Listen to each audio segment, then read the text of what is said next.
This gun went off. Rick's position in the community was firmly established. Then, a long-lost voice was heard. It was none other than Morgan. Never did they expect to meet again under these circumstances. The next day, Rick and his old friend finally had a chance to chat and catch up. Rick was pleased to see that Morgan had managed to overcome his inner demons. However, Rick couldn't help but be curious about Morgan's impressive staff fighting skills. But Morgan clearly didn't want to discuss the painful past. Soon after, Rick took Morgan on a tour of the community and extended an invitation for him to stay. In the afternoon, Tobin and Gabriel were digging graves, preparing to bury Reg and Pete, but Rick stopped them, believing that someone like Pete didn't deserve to be buried within the community. Even Deanna stepped forward to support Rick's decision. This scene was witnessed by Pete's son, planting the seeds of resentment in his heart as he saw his father being discarded outside. Soon enough, Rick and Morgan, carrying the bodies, headed towards a distant location in a wooded area. Rick originally intended to simply leave the bodies there,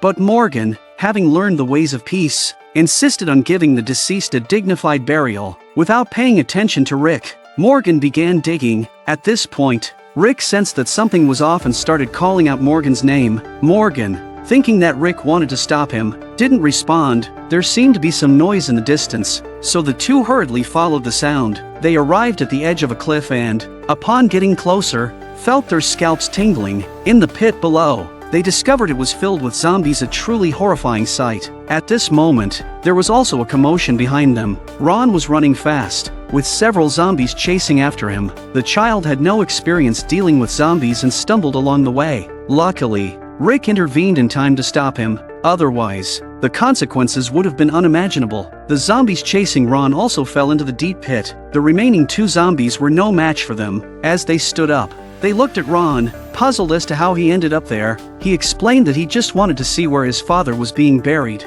Morgan's breathing was heavy as he took out his binoculars to observe. The zombies were densely packed, and there must have been tens of thousands of them down there, continuously pouring in. The exit of the gorge was blocked by two large trucks. Rick finally understood why the community had been so fortunate. Since the apocalypse, although there were zombies around the walls, they never encountered a small-scale zombie horde. It seemed that most of the zombies had fallen into this pit. Morgan looked up at the exit again. Zombies were constantly walking towards the blocked trucks. It was uncertain one would fall down, and the two trucks below would have scattered zombies coming out. This hidden danger needed to be resolved quickly. After returning to the community, everyone immediately gathered for a meeting. The speaker was Heath, who frequently went out to search for supplies. They hadn't been in the community for the past few weeks. He mentioned that they had discovered this zombie pit earlier, but it wasn't as massive back then, so they didn't inform Deanna about it. The reason why the community was safe was that the zombie horde fell into the pit, and the noise attracted even more zombies. Rick stepped forward and said that the truck falling down was only a matter of time. Perhaps a heavy rain would cause a collapse. The direction of the exit was towards the east, and when that happened,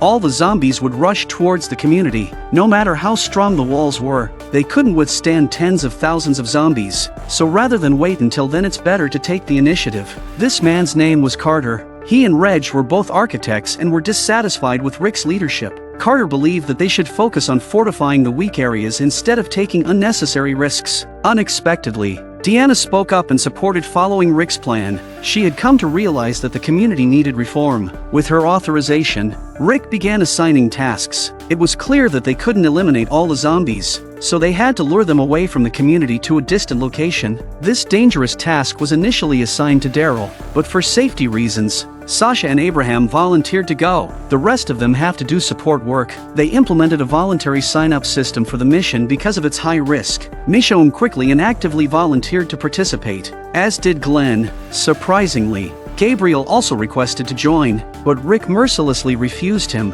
knowing well the reasons behind his request. Carter chimed in again, opposing their plan and stating, "You guys are just theorizing on paper. What will you do if we can't control the zombies when the time comes? Just because you went through that incident, does it mean everyone should listen to you?" Rick looked at him with a speechless expression, contemplating the audacity of this troublemaker. He replied, "I am saving your lives." Carter became more and more enthusiastic in his objections, mentioning Rick's atrocities within the community. Deanna had to step in and stop him, silencing him. Soon, Heath and other members of the community also actively joined, as they frequently went outside and understood the severity of the situation. Nicholas also raised his hand to participate, as he had completely regretted his actions regarding Glenn and hoped to make amends. Seeing everyone's enthusiasm, Rick summarized the meeting, and urgent preparations followed. Rick took a map and began planning to lead the zombies onto the road and keep moving. However, this can be troublesome when zombies are passing through the community. Finally,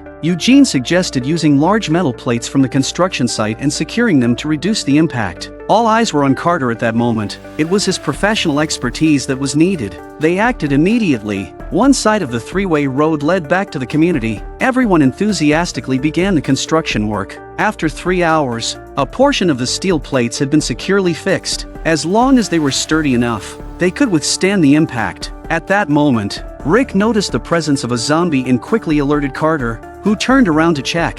Michonne and others hurried over with weapons to provide support, but Rick stopped them. He wanted the people within the community to start training and learn to kill zombies themselves. Watching the clumsy movements of these people, they could be eaten by the zombies at any moment. Morgan couldn't bear to watch anymore. Rick had no other choice but to lead his group and charge forward. The zombies that troubled others were swiftly dispatched by Rick's group in less than a minute. The people present finally realized the cruelty of the post-apocalyptic world. Morgan strongly disagreed with Rick's actions, unable to comprehend how he had become so ruthless. Rick had no intention of debating with him, but Carter became even more resentful toward Rick because of this incident. Upon returning to the community, Eugene was in the storage room holding food when he faintly heard voices. It was Carter speaking. He claimed that Rick's plan was nothing short of suicide and that Rick was a murderer. Pete had been killed by Rick, and soon they would all be wiped out by him. Deanna is now completely irrational too. They must kill Rick before the next day's maneuver to regain control of the community. Eugene listened in shock,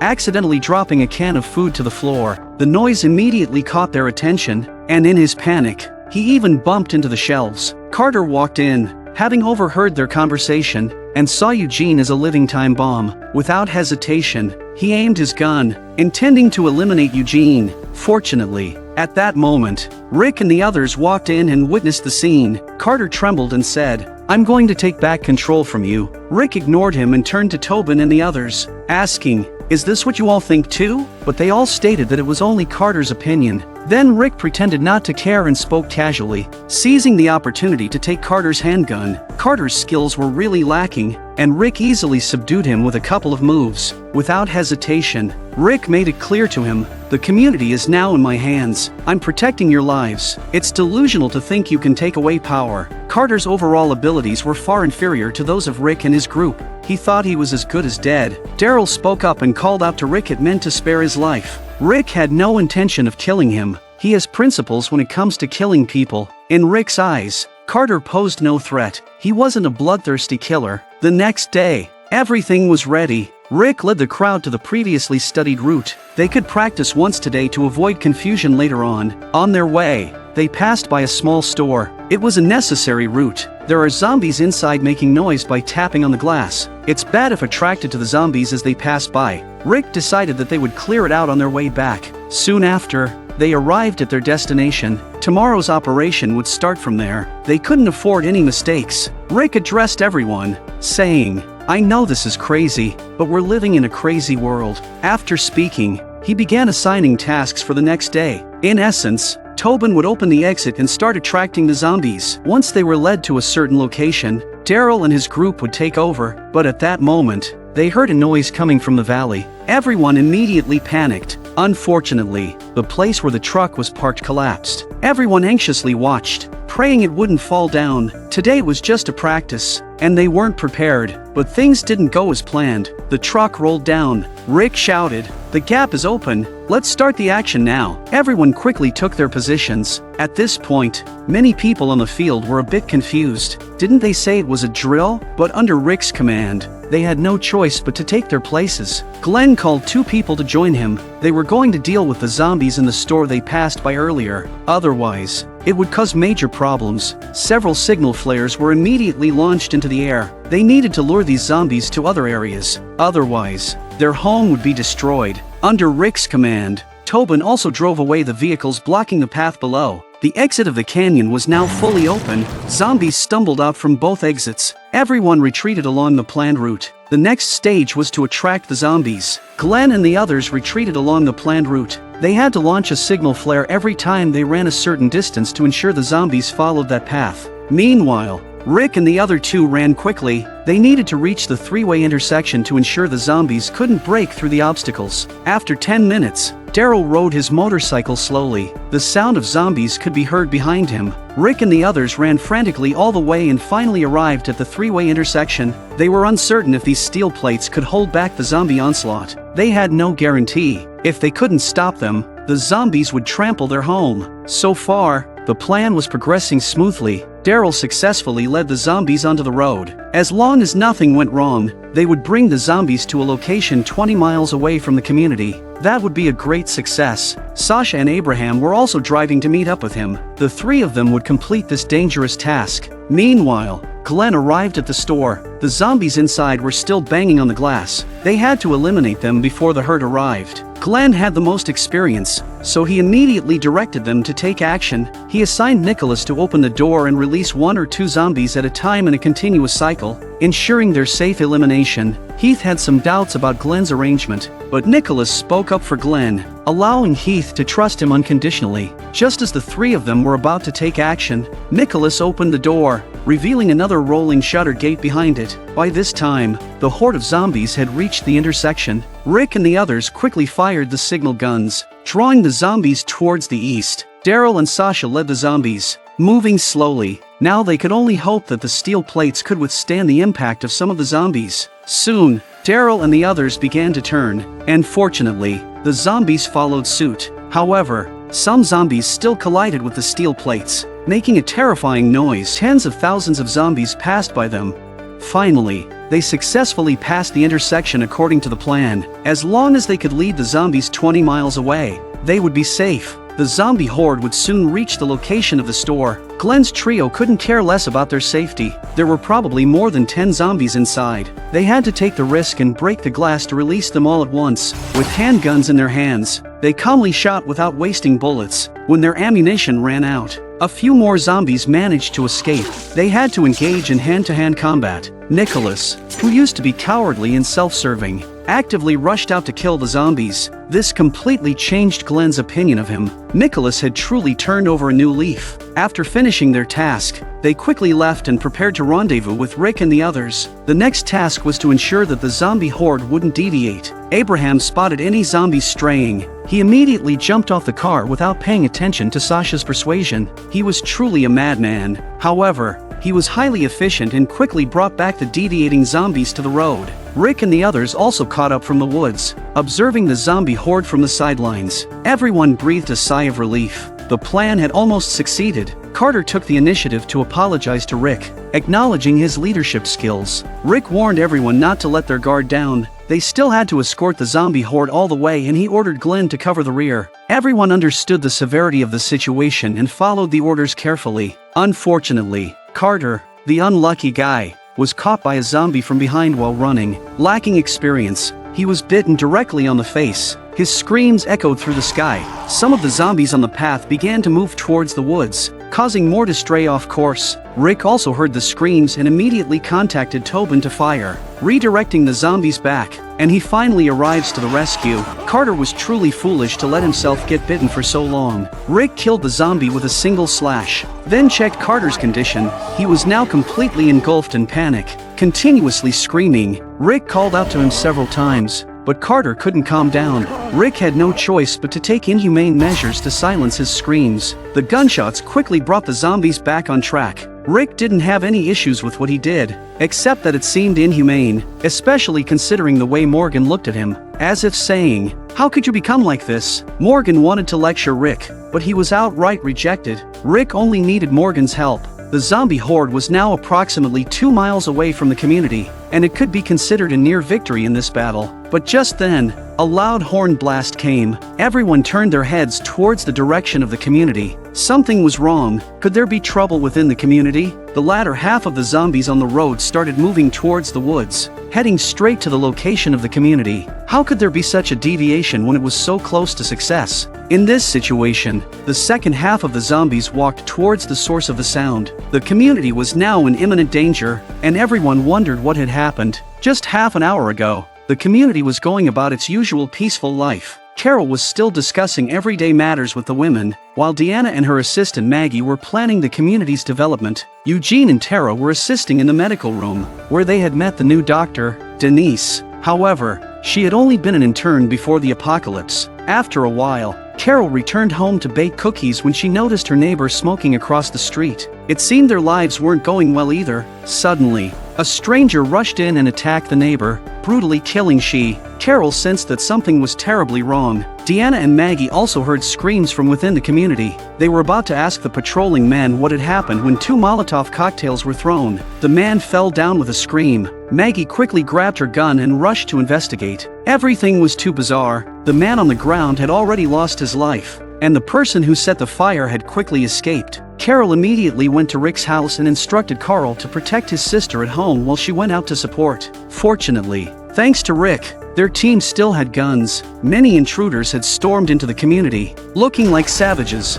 armed with cold weapons. They killed anyone they encountered without a trace of mercy. Carol quietly hid in the bushes, looking for an opportunity, and witnessed their brutal actions. These people had a letter W marked on their foreheads. She ran through the woods and arrived at the back of a house. Knowing exactly what she had to do, she could only seize the opportunity to kill the isolated ones. Watching their actions, it was evident that they had done this before. When Carol reached the corner of the house, she heard a woman begging for mercy. One of the thugs was about to kill the woman. To avoid alerting others, Carol chose to sneak up and attack with a knife. Who would have thought that this fragile woman would be like a true wolf? Carol quickly approached to check on the woman's condition. The pain made her whimper, and Carol had to cover her mouth, signaling her not to make a sound. Eventually, Carol realized that the woman wouldn't survive, so she ended her suffering. Carol was grieving because this was a person with whom she had often discussed family life. Among those who discovered these attackers was Deanna's eldest son,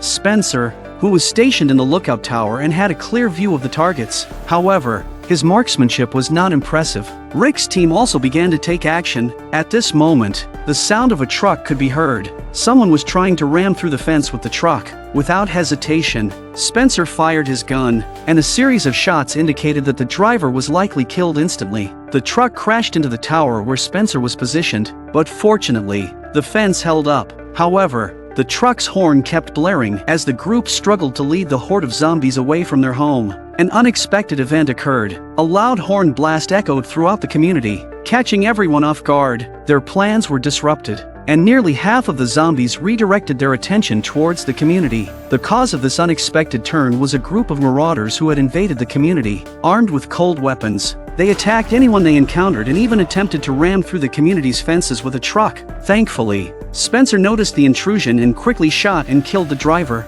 slowing down the truck. However, the body inside the truck squashed the horn, causing it to blare loudly, further disrupting Rick and the others' plans. Spencer hurried to the first floor to shut off the horn but found the wooden door blocked by debris. It took him a few minutes to free himself and open the car door ready to turn off the horn. However, by then, the driver had turned into a zombie, creating a tense situation. Spencer cautiously approached with a dagger but hesitated to strike. Fortunately, Morgan arrived just in time to kill the zombie with his stick, allowing them to shut off the horn. Spencer quickly briefed Morgan on the community and Morgan immediately called on Spencer to assist him. However, Spencer, being timid, chose not to follow. When Morgan rushed inside, he saw a long-haired man wielding an axe dismembering one of the residents. The man observed Morgan's approach and suddenly charged at him, but quickly stopped in his tracks. Morgan's lack of immediate flight piqued his curiosity and made him wary. However, he continued to taunt Morgan, questioning how he wanted to die. Morgan expressed his reluctance to kill but urged the man to leave. The man would not listen to him and was about to strike,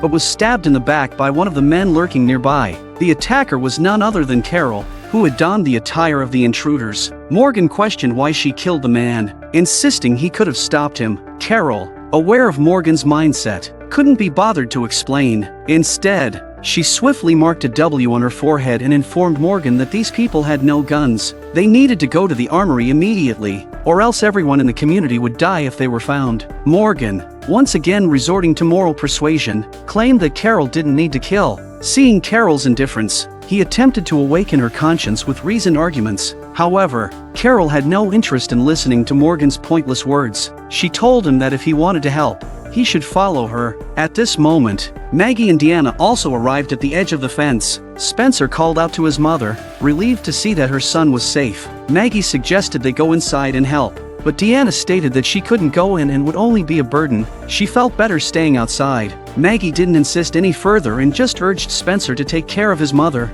In the end, this mother-son pair stayed outside. Rick had a saying that hit the mark. The community was really fortunate. Their biggest stroke of luck was the arrival of Rick's team. Without them, the people in the community would have been wiped out long ago. Rosita and Aaron successfully rescued a resident and took her to the infirmary for treatment. The people in the infirmary were also perplexed by the situation outside. Denise, being an intern doctor, had no choice but to step up to the plate at this moment. Among the original community members, only Aaron had the courage and combat skills. He stated that they needed to go out and provide support, and Rosita naturally followed suit. Even Tara, who had just recovered from her serious injuries, wanted to go outside. However, Eugene, the big man that he was, didn't dare to go and found excuses to stay in the infirmary. After they left, Denise, being an intern doctor, was scared and hesitant to directly treat the injuries. She was afraid of making mistakes. Tara could only offer encouragement and told her that there was no turning back now. If she didn't try, the patient would die. After listening, Denise felt nervous but gathered herself and began to prepare. Jesse's son, Ron, saw the chaos in the community and tried to hide wherever he could. However, he was discovered by a man. If caught, it would likely mean his death. A gunshot struck the man's thigh, causing him to fall to the ground in agonizing pain. Carl was the one who saved Ron. Ron breathed a sigh of relief. Faced with Carl's approach, the man pleaded for mercy with a pitiful and aggrieved expression, as if he were the victim. However, people can be cunning, and it was just a ploy. In the struggle, Carl decisively shot and killed him. Then he let Ron into the house, assuring him that he could protect him. But Ron, looking at the doorway, saw Enid with Carl, and his jealousy surged. Shaking his head, he was about to go back home. At least he needed to appear strong in front of his love rival. Meanwhile, at Ron's house, Jessie took Sam and hid inside the closet because there were intruders in her home. Just outside the closet, they dared not make a sound. Unfortunately, Ron returned at that moment, followed by sounds of someone coming downstairs. Jessie quickly opened the closet and encouraged Sam to be brave, telling him to stay quiet inside. She walked quietly down the stairs, not seeing the intruder for the moment. Her handgun was given to her by Rick for self-defense. When she heard the sound of the door opening, she disregarded her own exposure and shouted. However, she was spotted by the intruder as well. They immediately engaged in a struggle, and the handgun fell to the ground. The woman forcefully pushed Jessie onto the cabinet, knocking her unconscious. The woman turned to pick up the handgun, but Jessie opened her eyes. She had pretended to be unconscious. Slowly, she stood up, picked up the scissors from the table, and as the woman bent down to retrieve the gun, Jessie gathered her courage and lunged forward, stabbing her. With each stab, Jessie became more and more insane. If she didn't kill this woman, both of her sons would die. She lost count of how many times she stabbed her. Ron entered the room, but Jessie didn't notice. Witnessing the scene before him, Ron found his mother somewhat terrifying. As Rick kills his father and his mother grows closer to Rick, Ron believes it was all orchestrated by Rick. Carol disguised herself and chained Morgan, successfully tricking the intruders on the road. They praised her actions. Carol remained silent, fearing exposure. However, Morgan noticed Gabriel resisting one of the intruders. Carol can be hard-hearted at times. Despite Carol's advice to prioritize their own safety, Morgan broke free of his chains and charged forward with a wooden staff. Carol didn't bother to help, continuing to run towards the armory. Unfortunately, Carol discovered that she was out of ammunition along the way. She had no choice but to flee quickly. Eventually, she reached the armory, where she was tackled to the ground by a woman in hot pursuit. Fortunately, she got her gun and shot another intruder who tried to escape. Seeing the bloodstains outside, Carol assumed the person would not survive. The injured woman on the ground moaned in pain, and Carol, devoid of expression, stabbed her with a knife. At that moment, Carol sensed someone behind the door. Opening it, She found a fellow member guarding the armory. Carol removed her mask, revealing her identity, and the woman breathed a sigh of relief. Carol quickly grabbed a bag and put the handgun inside, then tell the woman to lock the door after she leaves. She taught her how to use the gun and advised her to shoot directly at anyone who approached the door. Meanwhile, Morgan successfully rescued Gabriel, choosing not to kill but rather tying up the intruder with a rope. As the man regained consciousness, Freeing you. You're trapped. their eyes met. These invaders held extreme beliefs. Before he could finish speaking, Carol didn't wait for them to react. She quickly gave each of them a handgun. Morgan felt very uncomfortable. Carol had killed again. Was she a serial killer? Maggie also arrived on the street. Carol didn't say much and handed her a gun as well. The counterattack began. These thieves were still killing and looting. They never expected anyone to stand up to them. Rosita and Aaron also sneaked around the side of a house. They didn't show mercy to these invaders. One man was still immersed in the slaughter, unaware that his days were numbered. Who could imagine that a meek, middle-aged woman would repeatedly become a hero? Morgan walked through the streets without the intention to kill. A familiar man stood in his way, accompanied by 4 others. While remaining vigilant, he said, "Our people are armed. Staying here will only lead to a dead end. They might have already aimed at you. Isn't it better to save your own life? You'll be shot at any moment. Leave now. Never come back. If you continue living like this, you'll die sooner or later." The men were all perplexed, unsure of which side Morgan was taking. However, they realized that Morgan's words made sense, and he could only lead the other 4 individuals away. Before leaving, he picked up a handgun. After it was all over, Carol looked at the lifeless body of the smoking woman on the ground. This made her feel very sad. Although she could hide herself, she had already become close to these housewives. The once thriving community had lost nearly 2/3 of its population in this attack. Most of the women and children were familiar to Carol. She had understood too much a long time ago. Following Rick, this world is not a place where I can avoid trouble by not provoking others to survive. She couldn't afford to be soft-hearted. She was a good homemaker, but when pushed to her limits, she shows no mercy. Aaron walked down the street, now tasked with checking all the bodies to ensure they wouldn't turn into walkers. As he finished with the last one, he planned to take a break. However, he noticed a familiar backpack on the ground. It was the one he had lost when he and Daryl were surrounded by walkers. The backpack was abandoned in the canning factory. Inside was the envelope with the photos. As Aaron flipped through the pictures, his hands trembled. He understood why these people had targeted this place. It must be because of these photos. Understanding the reason filled him with immense guilt. After this incident, Spencer questioned Rosita, asking if these kinds of situations happen often outside. Rosita confirmed that it was the norm. Deanna also realized that she had made a grave mistake. Trying to maintain a civilized society in this post-apocalyptic world seemed ludicrous. Instead, Rick's suggestion to arm everyone and teach them survival skills is ridiculed by her. If they had listened earlier, the attackers who arrived today would have been eliminated before they even reached the walls. Morgan walked along the road, checking for any overlooked bodies. At this moment, he heard some movement inside a house. He cautiously approached and entered. On high alert, he checked each room one by one. Suddenly, a man inside the room launched an attack. Although Morgan dodged a fatal blow, he was caught off guard and received a beating. Several punches were landed consecutively. Only then did Morgan start to fight back. Both of them stood up and faced each other. It turned out they were old acquaintances. Morgan wanted to kill him, but he remembered the Aikido teachings his mentor had passed down to him and suppressed his urge to kill. Instead, he knocked the man unconscious. Rick and the group quickly ran towards the community, with tens of thousands of zombies following closely behind. Rick was filled with urgency, leading the way in a sprint. Daryl was somewhat concerned and planned to ride his motorcycle back to provide support. However, Rick told him to keep moving forward and assured him that they would handle it. Rick emphasized that if their group of zombies turned around, the situation in the community would only worsen. With determination, they continued running. Typically, women tend to stumble at moments like these. The woman accidentally sprained her ankle. Glenn helped her up and urged her to keep going. The last man in the group began to complain, blaming Rick for everything and claiming that they were led here to die. He even accused Rick of killing Carter. Michonne, speechless, knew that having a teammate without a brain could be troublesome. Such unforeseen circumstances were difficult to predict. The man grew increasingly agitated.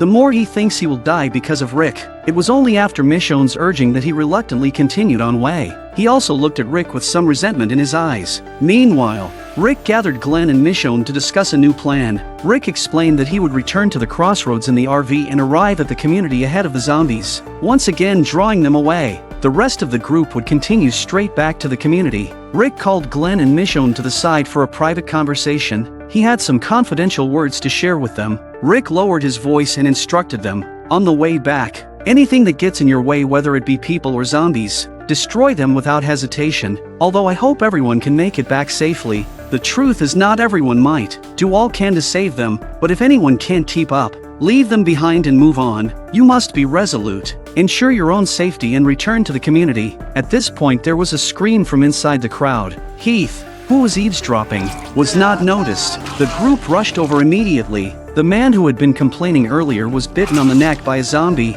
proving that people like him couldn't survive in the apocalypse. The others came and looked at the dying man on the ground. They were shocked. Never before had they experienced something like this happening to a teammate. Michonne gave him a final ride. Suddenly, the sound of the horn abruptly ceased, which was somewhat of a relief. Rick retrieved the man's gun and knife. Heath looked at them, having overheard their conversation earlier, and he suddenly felt that these people were cold-blooded and heartless. Rick and the rest of the team split up and took action. The others no longer wasted any time. With the horn silenced, they didn't need to run anymore. The horde of zombies behind them was still a considerable distance away. After traveling for a while, they encountered a few zombies ahead. 3 members skillfully engaged in combat, while the other 2 men bravely faced the approaching zombies from the side. It couldn't rely solely on Glenn's group to fight. Only the man with the hat cowardly stayed in the back. The 2 men in the front fought against the zombies, gradually gaining some skills in the process. At the rear, the fool trembled and pulled out his gun.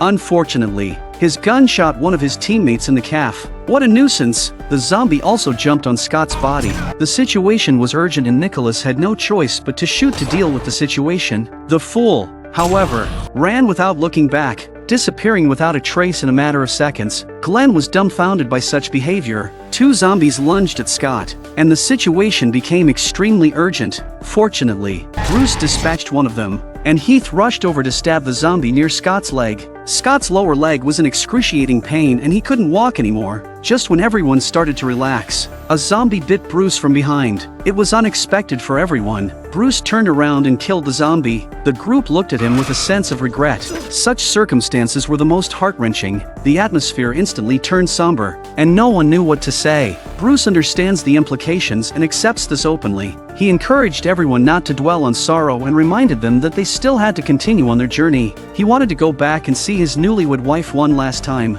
This makes everyone's heart even sadder. They quickly passed through a forest and arrived at a nearby town. Now, 2 members of the group were unable to walk. They had hoped to find a functioning car, but unfortunately, none of them were drivable. Nicholas had been to the town before with his teammates, so he led the way. As they walked, Nicholas spotted a hat on the ground. It belonged to the man who had escaped earlier. When they reached an alley, they saw several zombies feasting on flesh. That's their runaway teammate. Watching the zombies feast, Nicholas became distracted. This wasn't the first time it had happened in the past few days. Glenn nudged him back to reality. They re-entered the street, only to find that the situation had deteriorated. The swarm of zombies on the road they had come from was closing in. The road ahead is also swarming with zombies. They had no choice but to seek shelter in a pet store. The first thing they did upon entering the store was to check the premises. Heath and Michonne looked around but didn't spot any zombies. The 2 of them began discussing strategies. With the zombies blocking their way outside, it would be a nightmare if they were discovered when the horde arrived. Michonne suggested that if necessary, she and Glenn could lead the zombies away. Heath, sarcastically, commented on how effective that had been lately, a direct reference to Rick using the same tactic to attract zombies. Michonne was puzzled by his remark but assured him that she was actively working on finding a solution and wouldn't give up. Heath then added, "Yeah, just temporarily not giving up." Michonne grew even more perplexed by his behavior. At that moment, Glenn and Nicholas approached and presented an idea. If there was a way to divert the incoming zombie hordes, they wouldn't have gone to the community. Glenn's plan was to burn down a building, creating a lot of noise and commotion. He told Michonne that if he did not return in a short time, she would take everyone back to the community. He reassured her, saying he wouldn't die. If he got trapped, he would find a way to let them know he was still alive. Nicholas stepped forward and offered to join Glenn. He knew there was a feed store on the outskirts of the town that could easily be ignited. Glenn didn't refuse his assistance. Before taking action, he needed to have a conversation with Rick. The probability of not surviving with so many zombies around was too high. Meanwhile, Rick was still running towards the intersection, unaware of how long he had been running. He didn't dare to stop for a moment, constantly moving forward and killing zombies. Suddenly, his walkie-talkie crackled, and Glenn's voice came through, while continuing to slay the zombies. Rick listened to Glenn's message. Glenn informed him that they were in a nearby town, and the horde of zombies would reach there in about 20 minutes. He planned to set fire to a building in a different direction to attract the zombies. If Rick didn't see the thick smoke, it meant Glenn had failed, and the horde would continue towards the community. In that case, they would have to rely on Rick. Rick finally finished killing the zombies in his vicinity, but his hand was injured by a knife in the process. As he heard Glenn's final words, he fell into contemplation. I gotta go.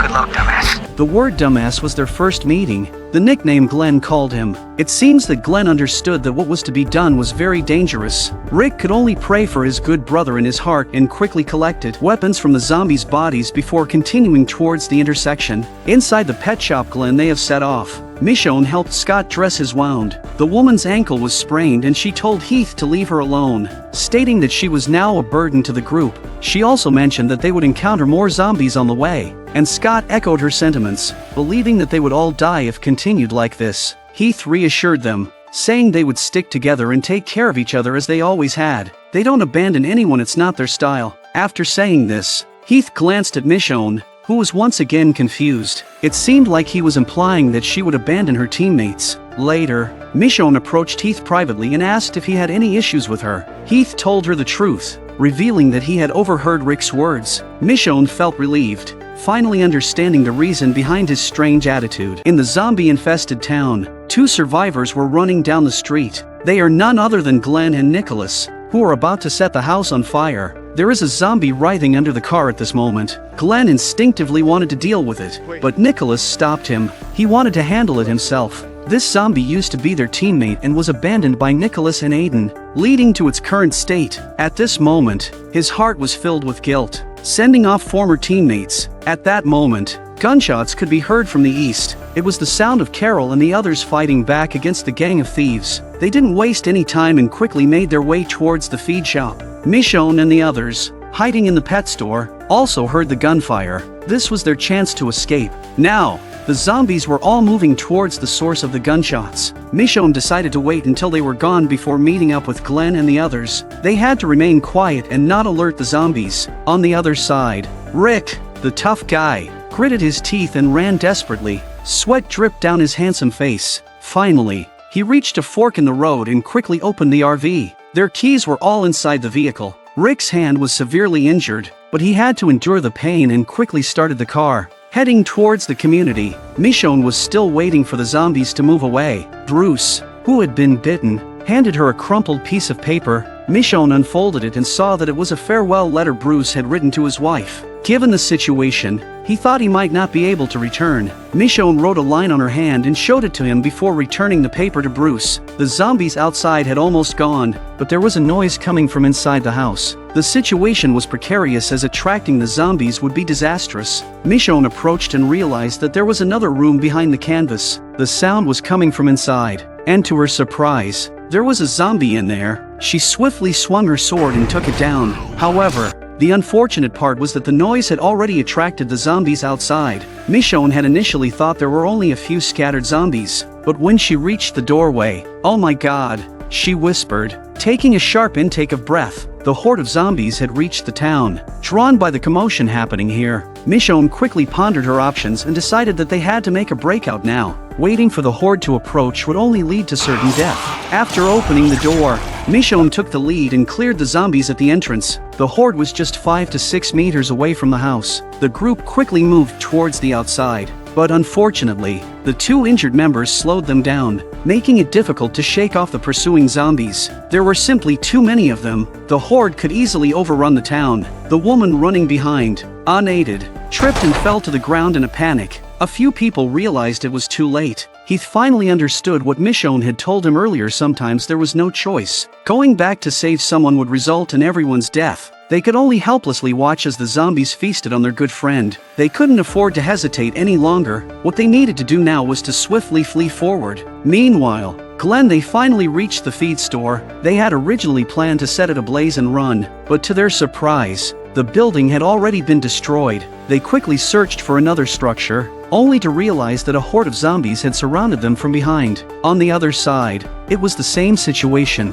As they watched the zombies getting closer, Nicholas found himself at a loss for ideas. In the end, he reluctantly chose a direction to escape. Meanwhile, Michonne and her group were forced into a narrow alley, with the horde of zombies close behind. They didn't have time to think. Their only option was to attempt to climb over a metal gate. Michonne and Bruce used something as a makeshift foothold, and Heath was the first to crawl over. Scott followed suit. The zombies were just a few meters away from them. Finally, Michonne and Bruce climbed up simultaneously, but their feet were grabbed tightly by the zombies. They faced the same fate. Unlucky, they entered a dead-end alley, and the doors there couldn't be opened. They couldn't climb over either because there were zombies on the other side. It was essentially a death trap. Glenn took out his handgun and started shooting the approaching zombies, but it was only a drop in the ocean. The zombies behind quickly filled the alley. There was no other option but to shoot and kill, even if it bought them just one more second of survival. Soon, their magazines were empty,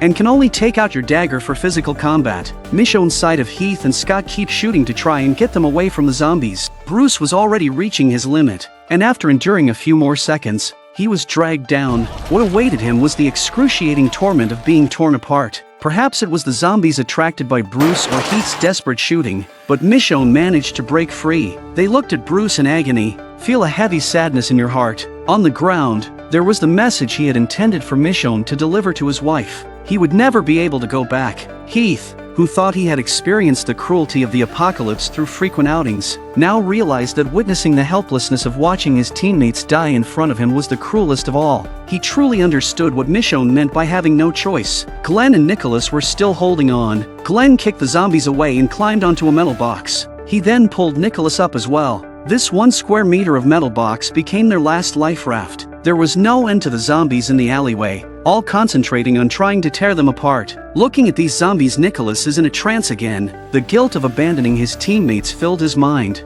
as if all the zombies below were there to punish him. Gradually, he started having a nihilistic thought of putting an end to it all. Despite Glenn's constant shouting and urging, the voice sounded weak in his mind. All he could hear were the gnashing teeth of the zombies. He said, Thank you. Nicholas pointed the gun at his own head. Couldn't hear what Glenn was saying anymore. Nicholas took his own life. The sound of gunfire at close range startled Glenn and sent him into a paroxysm of confusion. They both fell to the ground. Glenn's fall brought him back to his senses, but immediately afterwards he saw countless zombies start to gnaw away. He couldn't hear anything from outside anymore. His ears were filled with the sound of blood gushing out, followed by the ripping of various internal organs. After this episode aired, numerous viewers sent blades to the director. The squad, which originally consisted of 10 people, was now reduced to only 3. One of them was severely injured, and they supported each other as they arrived at a riverbank. Michonne looked up at the sky, but there was no thick smoke rising as Glenn had said. Heath could only offer comfort, saying that it didn't mean something had happened to them. Perhaps they were just hiding. Michonne held back her tears. She knew deep down that Glenn was most likely gone for good. She looked at the words written on her arm and realized how weak and powerless she was. She couldn't promise anything to others. Now was not the time for sadness. The community was still ahead of them.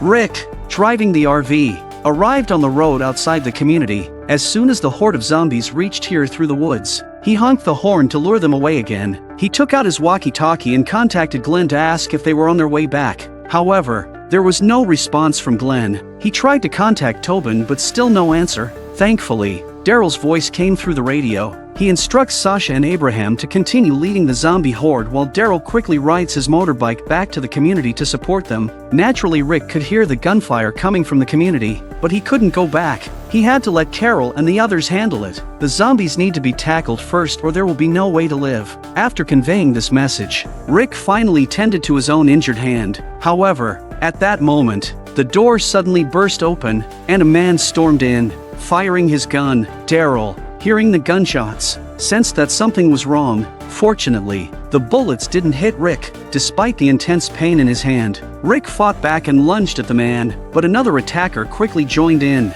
Meanwhile, Daryl stopped his car, and the walkie-talkie only produced static noise. He called out a couple of times but received no response. Combined with the gunshots he just heard, Daryl realized Rick might be in danger. Instead of rushing to the rescue, Daryl decided to rendezvous with Sasha. Recalling Rick's earlier instructions, they had to finish the task at hand. However, Rick was really good and he fearlessly confronted the two attackers. He pulled out his handgun and eliminated them both. Upon searching the bodies, Rick found food from the community in their pockets. It wasn't difficult to guess that the previous honking and gunfire were related to these individuals. At that moment, Rick caught sight of 3 more people sneaking around in the rearview mirror, undoubtedly planning an ambush. He calmly picked up his rifle and took them out with a few well-placed shots. These 5 individuals were the ones Morgan had let go, and they nearly cost Rick his life. The car was having problems starting at this time. Rick was very anxious. He could already hear the distinctive growls of the approaching zombie horde. The fact that the car won't start means the zombies will continue to make their way to the community. Deanna stood in amazement as she witnessed the massive horde of zombies approaching the community. Her breathing became labored,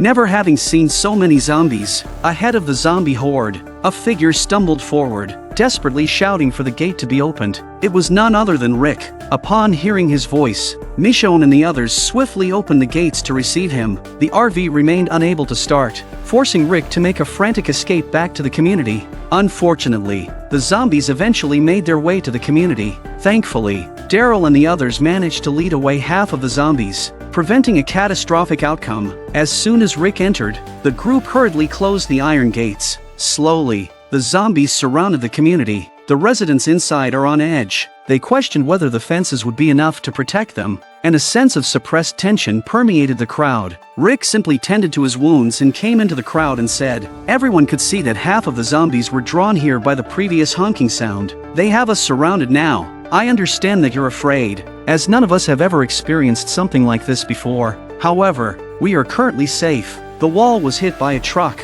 but remains intact. They are strong enough to withstand the zombies." He emphasized that once Daryl and the others returned, they would lead the zombies away once again. Glenn and Nicholas will make it back too, so try not to make too much noise during this time. Despite Rick's attempts to console the residents, some remained pessimistic. Think the community is now a graveyard. They believed that none of this would have happened if they had not ventured into the gorge and provoked the zombies. Aaron, being a reasonable person, he came forward to tell everyone that the gap in the gorge had opened itself. The zombies will come out no matter what and will also head towards the community. Rick's plan prevented this from happening and they were able to distract at least half of the zombies, which would have been a great success had it not been for the accident. Aaron blames himself. "It's all my fault. Earlier, Daryl and I went out to recruit people, and I wanted to enter the canning factory to find some supplies. Daryl originally insisted on searching for survivors, but he listened to me. We fell into a trap set by those people, and I lost my backpack there. It contained photos of the community. The reason those people were able to find us was because of my foolishness." Tiana, feeling desolate, walked towards the distance, ignoring the calls from others to come back and oversee the situation. Perhaps she knew that the current situation was beyond her control. The people in the community hadn't experienced much hardship before. Now that the zombies had surrounded them, many people began to give up and no longer cared about the community's rules. They all rushed to the food storage room to grab things and enjoy a few meals before their demise. Deanna felt a deep sense of sorrow. This was the community she had built. Back in her house, her son Spencer also brought back a lot of food and drank himself into a stupor. Deanna wanted to persuade him, but Spencer, under the influence of alcohol, accused her, saying, "Are you blaming me? It's because of you that we're finished. It's all your fault. You've made us like this. It's never safe here. You're always deluding yourself, living in your daydreams. Dad and Aiden's deaths. It's all your fault." Deanna trembled as she listened, feeling as though she had aged 10 years in an instant. She wouldn't care if others said such things, but this was her son. Could it be true that she had caused the death of her husband and youngest son? Walking down the street, Jessie suddenly noticed something amiss in one of the houses. She approached the window to investigate when a zombie lunged at her. Seeing the wound on its left arm, Jessie realized that the woman had chosen to end her life due to excessive pessimism. The commotion quickly attracted the attention of people nearby. further deepening the gloomy atmosphere in the community. Jessie took out the dagger from her waist and slowly opened a crack in the door. Following Rick's example, she thrust the blade into the zombie's head. This is the first zombie she has killed. Then she turned around, looking at the saddened women below, and spoke up. I used to not want to face these things, not because I was afraid, but because I didn't want to confront the apocalypse. But now, things have become like this. We must be strong to face. We must fight to the end, or else we will all die. Of course, this was just a small incident within the community. What nobody expected was that Morgan was recounting his own experiences to one of the intruders who had been knocked unconscious earlier. He hoped that by sharing his story, he could convince the man to change his ways. The man found it somewhat amusing as he had never encountered such a saintly person before. He then lifted his shirt, revealing a knife wound on his abdomen. He told Morgan that he came to the community not only to scavenge for supplies but also to find medication. Little did he expect that some of the women in the community were quite formidable. He bluntly told Morgan, "If I hadn't died this time, I would have to kill you, and I would kill everyone here. Women and children would all die. That's my principle. So sorry, but your story doesn't work on me." Morgan stood up and walked out of the room, convinced that he would gradually influence this man with love. He locked the door behind him, as he didn't want the man inside to be discovered and beaten to death. He didn't want to witness such a scene. In the afternoon, Aaron noticed Maggie holding two strange objects, and he had a faint idea of what she intended to do. He followed her to the armory. Although Rick reassured everyone that Glenn would return, Maggie was still deeply concerned. She wanted to go out and search for Glenn. The fireworks tied to the two steel bars were to attract zombies. Aaron expressed his concerns, saying, "You're waiting for it to get dark, but have you considered what will happen if you twist your ankle when you jump off the fence? Or if a zombie grabs onto you when you get surrounded by other zombies?" Maggie thought he was trying to stop her, but Aaron replied, "I know I can't stop you, so I'll help you find a safe route." Aaron had frequently gone out before, and there was an underground drainage outlet they could use to exit the community. They quickly arrived there. In Maggie's heart, she had already prepared herself for Glenn's sacrifice because Michonne had told her that Glenn had said he would send a signal if he was alive. But so far, there had been no sign. The reason Maggie still wanted to go out was that she couldn't help but fantasize that Glenn was still alive. Maybe he was injured, trapped, or captured by someone. She didn't want to foolishly wait inside. They quickly reached the end, where they could now see the zombies near the fence. But when Aaron was about to open the gate, Maggie wasn't ready to stop him. Suddenly, Maggie changed her mind and didn't want to go out anymore. The community was under attack, and Aaron felt guilty. So he decided to go alone in search of Glenn. The noise also attracted the zombies, who started moving towards the passage. Maggie sorrowfully said, "I deleted all of Glenn's photos because I don't need them. I will live and die alongside Glenn, but I'm pregnant." In the evening, Deanna sneaked into the warehouse to get some food. Start to lose concentration as you walk. Her mind filled with her son's words from earlier in the day, leaving her feeling overwhelmed as a mother. At this time a zombie came towards her and she was so frightened that she dropped her things on the ground and looked at the zombie who stood up. Though frightened, Deanna thought of her son's words and wanted to change herself. As the zombie charged at her, she grabbed a bottle and stabbed it, but their height difference and her lack of experience in killing zombies resulted in her repeatedly stabbing the zombie's chest, and got himself covered in blood. Even after the zombie fell to the ground, she continued fiercely stabbing, letting out all her anger. She had no idea how many times she had stabbed the zombie until Rick, hearing the commotion, swiftly arrived and dispatched the zombie with a single blow. Deanna finally calmed down. Rick mentioned that this person had been severely injured by Carol in the armory, but they couldn't find the body until now. Deanna regained her composure and calmly told Rick, "I want to live. I want this place to survive." Her words carried a tinge of bitterness, but she understood that only Rick could save this place. This time, Rick didn't argue. He wasn't an ungrateful person and wouldn't actively seize power unless his own safety was at risk. Many people couldn't sleep that night. Aaron kept watch with Maggie at the fence. How Maggie longed for a sign to let her know that Glenn was alive. Rosita, in the other direction, was equally worried. Abraham hadn't been in contact and hadn't returned yet, which meant his situation was likely grim. Spencer came over to relieve them from their shift. With so many zombies around, he couldn't sleep either. Rosita said something to him that nobody else had said. "Well done on the truck thing. If you hadn't taken out the driver, the fence here would have been breached, and the zombies would have overrun this place, compared to the rest of them who couldn't sleep." Rick finally found solace in the arms of his beloved. To protect their home in an apocalyptic world, two cars lure away a horde of zombies for a 20-mile walk. It was none other than Daryl they who bore this heavy responsibility. They had completed their mission and now wanted to accelerate their journey to return to the community as soon as possible. It is important to note that this is the same day as the previous episode. Just as they were on their way back, a hail of bullets suddenly rained down on them. It was evident that they had encountered an attack from another group, a common occurrence in the eschatology. Startled, Daryl slipped and fell to the ground, while Sasha had a vehicle closing in on her and shooting at her from behind. They could only intermittently duck their heads to avoid the bullets. Daryl got back on his motorcycle and had only taken a few steps when he was once again pursued and shot at from behind. Sasha, cornered and with no other choice, rammed her vehicle into a wooden gate. The pursuing vehicle was forced to stop, but then they came out with their rifles and fired a barrage of shots. Within seconds, the vehicle was riddled with holes, and its occupants were surely beyond saving.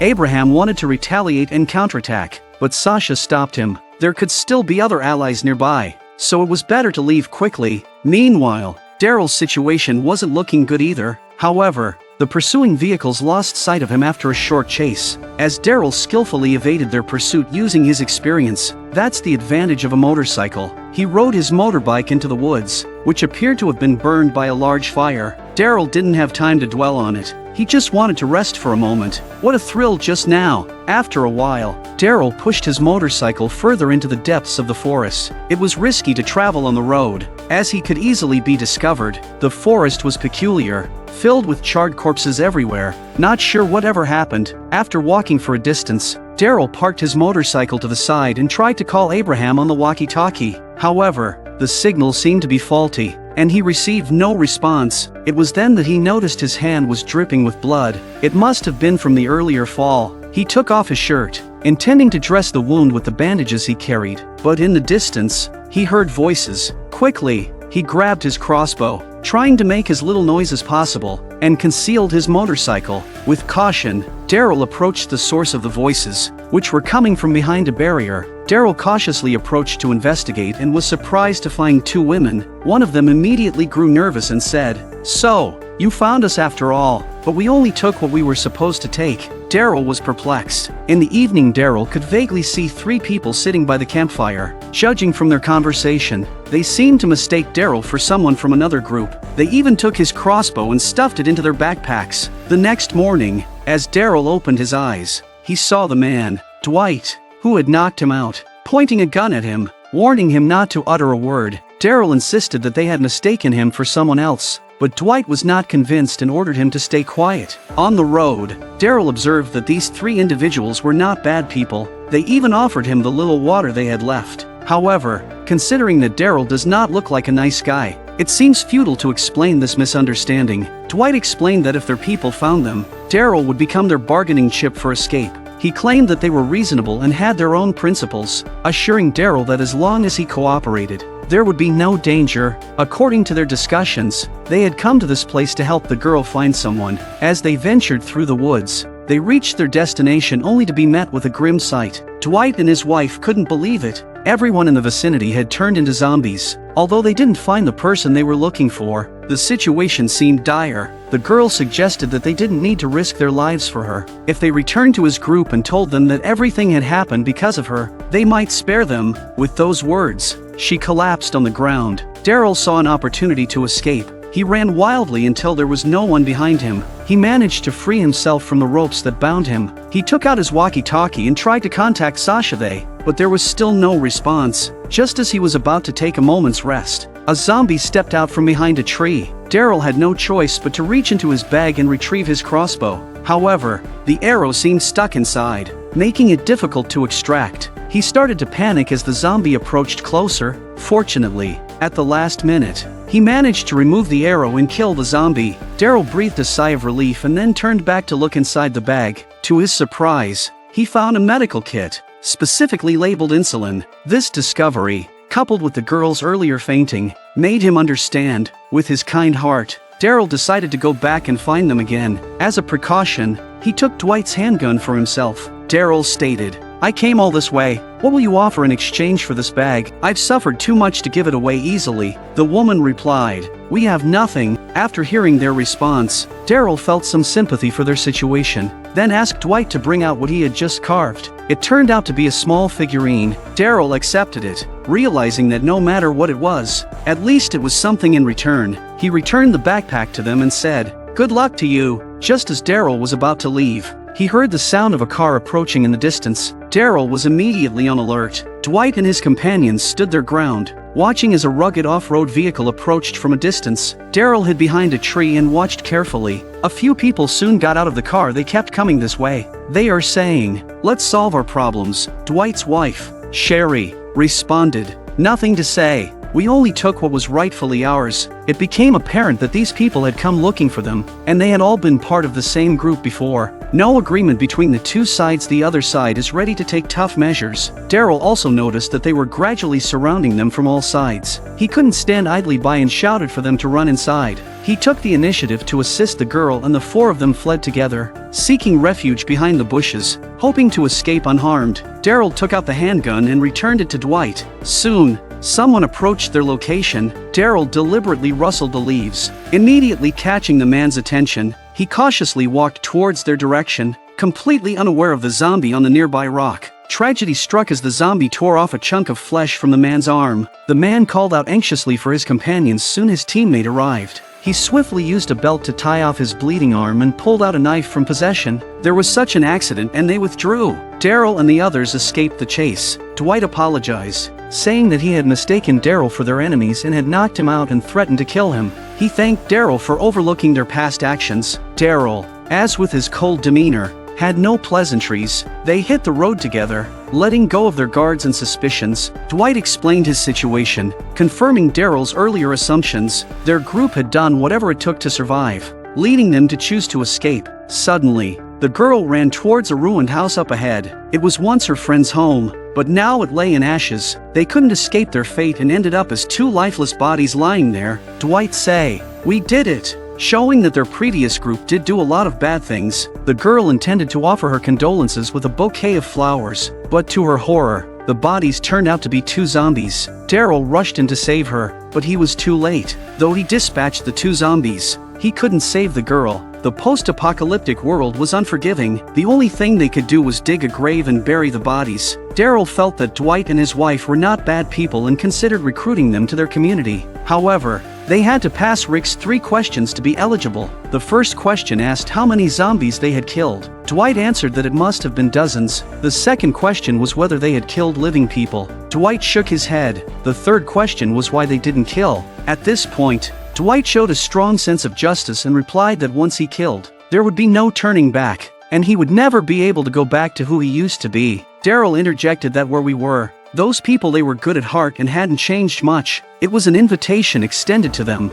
After hearing Daryl's words, Dwight became a little agitated and glanced at his wife, that this was what they currently needed. However, instead of responding, he continued with the task at hand. Perhaps there are still some scruples. After a while, Daryl leads them to his motorbike, expressing his intention to go back and search for Sasha and Abraham. Upon hearing that Daryl had teammates and was planning to return, they looked at each other hesitantly. As Daryl walked ahead, he suddenly heard the sound of a gun being cocked. As expected, Dwight apologized and demanded that Daryl hand over his crossbow. Seeing that Daryl was not moving, Dwight had to fire a warning shot to intimidate him. Daryl had no choice but to surrender. In the end, Dwight got on his motorbike and Shirley took a gun. She dropped a pack of bandages. Feeling somewhat guilty, let him bandage his hand. As they got on the vehicle, their eyes avoided direct contact, and Dwight uttered, "We're really sorry." They also feel guilty for doing such a thing. And so, the two of them rode off, leaving Daryl alone in the woods. And after being chased yesterday,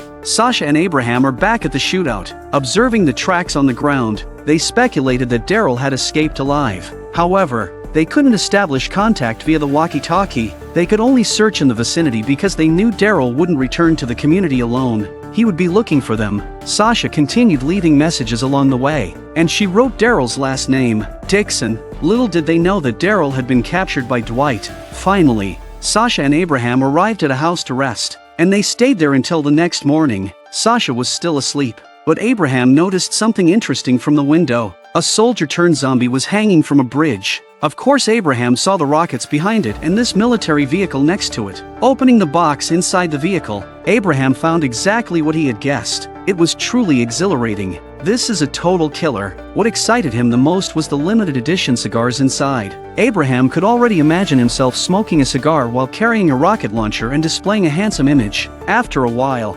Abraham brought all the items back into the house. It was quite a substantial haul. Sasha, however, was still concerned about the situation at the community. Abraham laughed and reassured her, saying that he knew Rick well. Whatever happened at the community, it would have been taken care of. After all, the instigators would have faced dire consequences. He firmly believed in this. Meanwhile, Daryl found himself back at the same spot where he had entered the woods initially, hoping to luck out and find Sasha and Abraham. Soon enough, he noticed a marker on the ground with the name of a fuel company written on it. Looking in the distance, he saw that the vegetation appeared abnormal, clearly concealing something. Lifting the vegetation, he spotted the fuel company's vehicle. He didn't know why the car was there, but there was a zombie in the cab and Daryl dispatched him easily. With the vehicle, their mobility would be much easier. 2 hours later, Abraham discovered a set of military attire inside the house. It seemed the owner had been a soldier. Just as he was about to boast, they heard the sound of a vehicle outside. They immediately took defensive positions and looked out. The vehicle stopped at the doorstep, but they couldn't help but smile. He was alive. The person who arrived was none other than Daryl, who had found the vehicle and come back to search for them. Everywhere they went, Daryl's name was written, leading him to their location. Now they could return to the community much more quickly. Abraham smiled too, as if life wasn't so desperate after all and there were always surprises. Daryl took out his walkie-talkie to contact Rick. Maybe it's too far away and still no contact. Survivors being robbed on the road had become commonplace in the post-apocalyptic world. This time, it was Daryl and his group who were intercepted. The man at the head of the group had a playful look on his face as he told them to hand over their weapons. He finished. They had never heard of Negan. Seeing that they were not complying, the man continued walking and casually urged them to hand over their weapons. His attitude was nonchalant, as if he had complete control over the situation. Several guns were pointed at Daryl from the back. Daryl surrendered his handgun, while the leader approached Sasha and took her weapon. Abraham, typically stubborn, but considering that his companion was still on the sidelines, reluctantly handed over his gun as well. Sasha couldn't help but ask who they were. The man replied arrogantly, "I know you are curious. They have many questions of their own, but Daryl's team has no right to interrogate them." He assured them that they would be sent home safely. He then ordered his men to take Daryl in the car and search for supplies. Abraham, still curious about Negan, persisted with his questions. This angered the man, who pointed a gun at Abraham and warned him about the consequences of breaking their rules. He mentioned that normally they would have shot one of them when they introduced themselves, but considering how well they seemed to be doing, he initially intended to spare them. "Because we have to take you home later, but I told you not to ask questions, and it turns out you're a man who repeatedly breaks the rules. I don't want you to think I'm easy to talk to." After that, he was about to shoot. However, Abraham remained calm while Sasha didn't want to see him die. The man once again pulled out a handgun, preparing to eliminate them and send them on their way. It seemed that they couldn't escape this ordeal. I'm not gonna kill you. They finally let out a sigh of relief. Men treat them with playfulness from the beginning. You know what? Yes, I am. The sudden turn of events caught them off guard. The once arrogant and dominant motorcycle gang had turned into a pile of flesh in an instant. It was naturally Daryl who saved them. It was his first time using such a weapon, and he didn't expect the rocket launcher to have such a powerful impact. They were thrilled to have survived the ordeal. Just now, Daryl took care of the man from behind, but he got stabbed in the back as well. What a bunch of assholes. Everyone is concerned about Glenn and what happened to him. Now let's rewind to the day when they attracted the walkers. Glenn and Nicholas fell into a crowd of walkers, who quickly surrounded them. Glenn could only watch as his teammate were gobbled up. A feeling of sadness washed over him. Probably didn't want him to die. It was also Nicholas' body on top of his that kept him from being bitten by the zombie in the first place. There is still a gap underneath this metal box. No one wants to die if they can live in such a confined space. He couldn't even turn over, and the iron box is blocked on 3 sides. Only on his left side, a few walkers managed to crawl in. Glenn wielded his knife with one hand and killed them, using their bodies to plug the gaps. That's how Glenn escaped that ordeal. With no more movement, the zombies were easily attracted to some of the sounds and slowly began to gradually disperse as well. Only a few remained in the alleyway by nighttime. Glenn could only continue to wait, maintaining his stillness, even though it made him extremely uncomfortable. Glenn pulled the box with all his strength and managed to get out. He had spent nearly 24 hours inside it. The first thing he did after emerging was to pick up a water bottle from the ground. It was the one they used to carry with them, but now it had been crushed by the walkers. His lips were pale, a clear sign of dehydration. Even the signal flare gun was shattered. This may be Glenn's most embarrassing. Then he noticed a handgun on the ground, which belonged to Nicholas. Heads up! Enid? It's Enid. Shit. I said heads up! Glenn was puzzled by how she ended up there, but the girl immediately disappeared. Glenn was eager to know the situation in the community, so he entered a nearby building. However, he didn't see Enid, only heard her voice. Enid seemed unwilling to talk much with Glenn, only advising him to grab a bottle of water from the corner and leave quickly. Glenn indeed found the water there. He couldn't be bothered to ask any more questions and grabbed his water and took 2 large sips. Then he also found several canning jars on the floor. It seemed that Enid had been out for 2 or 3 days. Glenn hurriedly asked about the condition of the community and what happened with the gunshots they heard yesterday. Enid thought for a moment, then replied, "It just happens what always happens. Everyone dies." Glenn immediately wondered if the walkers had breached the community's defenses. Had their plan ultimately failed? Enid told him that it wasn't walkers who entered the community but invaders. Upon hearing this, Glenn became even more worried and quickly inquired about Maggie's well-being. However, this time, Enid's voice didn't respond. Glenn had a bad feeling in his heart. Could Maggie have been killed? He desperately wanted to find Enid and get some answers. When he reached the upper floor, he found the girl with her backpack once again running away.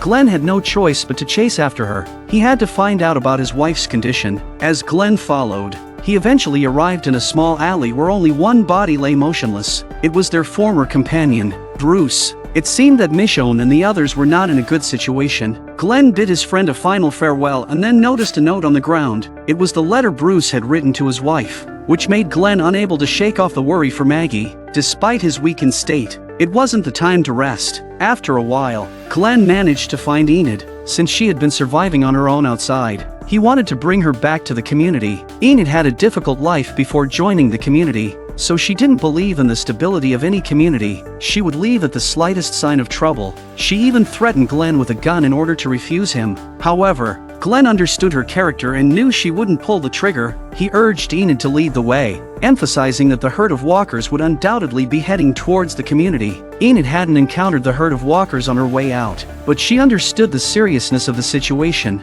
She grabbed her bag and agreed to accompany Glenn. Soon, they reached the highway and saw the balloons they had set up earlier. Enid also told him about her life. The reason she is independent and uncommunicative has a lot to do with her family of origin. Glenn could only do his best to encourage her to have a little hope for life. Meanwhile, inside the community, whenever she had the time, Maggie would stand on the wall, facing the direction Glenn would return from. If Glenn made any signal, she would be the first to see it. Rick could only console her, saying, "We've always faced hardships and battles during our time out there, and it was never easy or simple, but we've overcome even tougher situations before."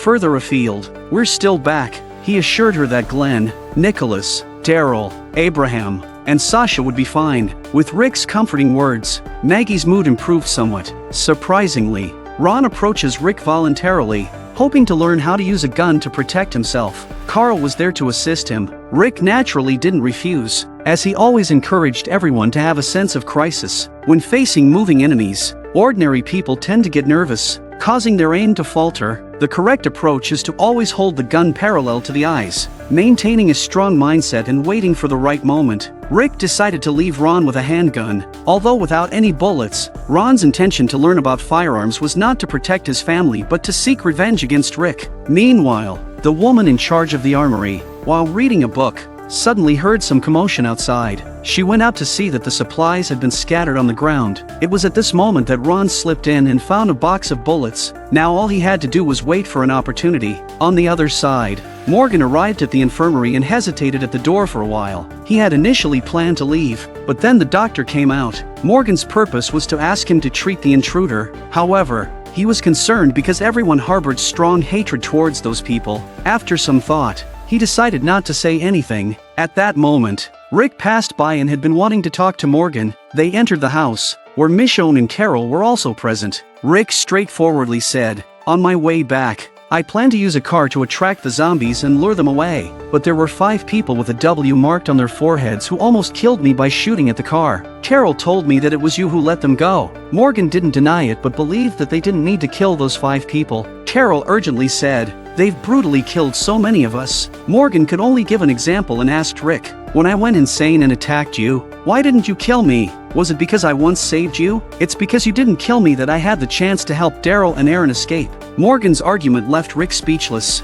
as he was clearly deflecting the issue. Did they really expect those people to change and have a change of heart to help them? Rick just asked Morgan, "Is it really possible to keep blood off your hands in this situation?" Morgan couldn't provide a definite answer either. Sometimes, he too was conflicted. Despite wanting to kill those people, he believed that people could change, and he was an example of that. While they were discussing, no one noticed the sentry tower where Spencer was before, which had been hit by a truck earlier, was showing signs of collapsing. It could collapse at any moment. After these events, the remaining residents of the community started learning how to kill zombies. Rosita became their teacher, and everyone was eager to grow stronger. Instead, it's Eugene, the coward, who's a bit of a coward. He's scared of death and of facing zombies. After a few words from Rosita, he left angrily. Meanwhile, Rick was busy securing the fences with boards. Tobin noticed and voluntarily came to help. With so much happening recently, he genuinely admired Rick now. He couldn't help but exclaim, "When we first saw you, you scared us. Even I was quite terrified." With your bearded face observing everything, it was as if you could see things that we couldn't, and the results proved it. This place used to have a slow pace, but since you all arrived, the rhythm has accelerated, and it's moving quickly. Although we don't have your experience, please don't give up on us. Rick remains silent. The reason why people follow him is because of his charismatic personality. Morgan arrived at the infirmary and asked Denise for a favor, but it had to be kept secret, to avoid being discovered. Morgan asks Denise to keep her distance and go somewhere with him. However, Carol observed all of this and suspected that something was amiss. She knew Morgan too well, and if given the chance, she would even kill him. He was an unstable element. Carol followed them discreetly and saw them heading towards the basement. She entrusted Baby to Jesse's care and quickly made her way to the basement. She had a spare key. As soon as she opened the door,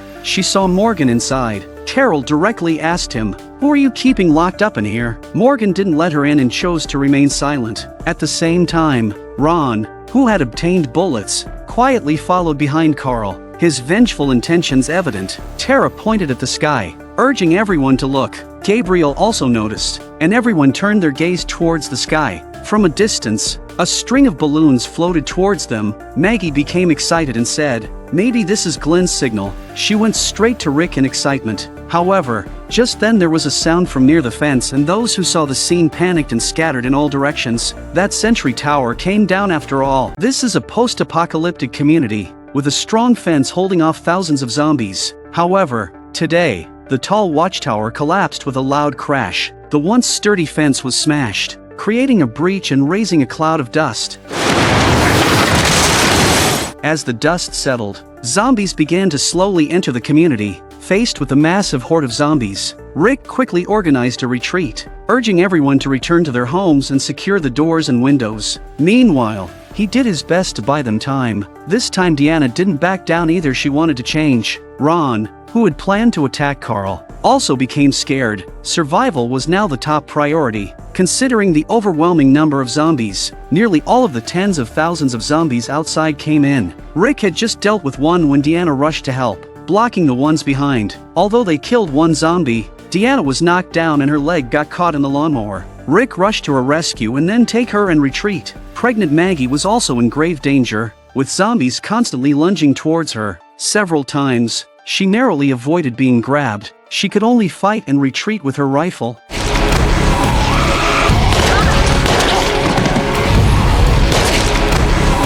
She managed to eliminate the zombies getting too close, but their numbers were overwhelming, and her bullets ran out. All she could do was roll over and escape, trying to climb up the ladder to the sentry post. However, Zombie tightly grabbed her leg, and she couldn't free herself. Even the securing rope was torn apart, and the ladder began to sway. Falling down would mean being devoured by the zombies. Fortunately, she managed to grab onto the nearby railing just in time, with all her strength, finding a foothold, and finally climbed onto the platform. As she lay down, She was almost paralyzed. If there had been even a slight mistake, the consequences would have been unimaginable. Morgan and Carol rushed into the house. Eugene, the coward, is frozen in fear, just staring at the zombies approaching him without daring to swing his knife. Fortunately, Rosita and Tara came to his rescue in time, pulling him along to escape. They eventually took refuge in a garage.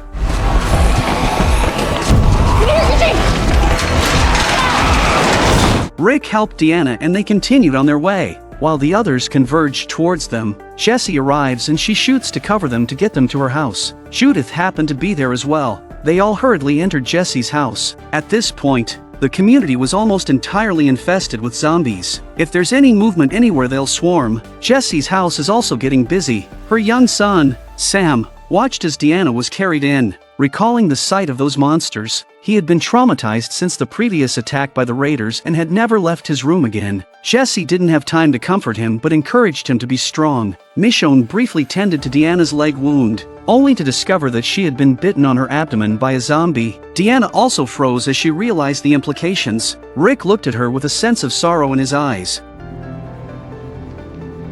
Meanwhile, Carl entered the garage and found Ron standing there, seemingly troubled. He assumed Ron was scared and tried to reassure him, saying that his dad would find a way. Ron immediately shut him up, adding sarcastically that his dad would only end up getting more people killed. That's the kind of man he is. A murderer. Carl, unperturbed, calmly stated that your dad was no different. Ron was left speechless and resolutely walked towards the door, locking it and removing the key. Carl was no novice and immediately pounced on Ron when he saw him reaching for a gun. They wrestled and knocked over shelves, sending the gun flying. Ron then picked up a shovel from the ground and swung it at Carl, who cleverly dodged the attack. The sound of glass breaking immediately caught the attention of the zombies outside, and they started heading towards the window. Upstairs, Rick and Jessie heard the commotion and tried to intervene, but they found themselves locked out of the room. The two continued fighting, while outside, the zombies pushed through the yard fence. Approaching the window, Carl almost got caught by a zombie. Ron,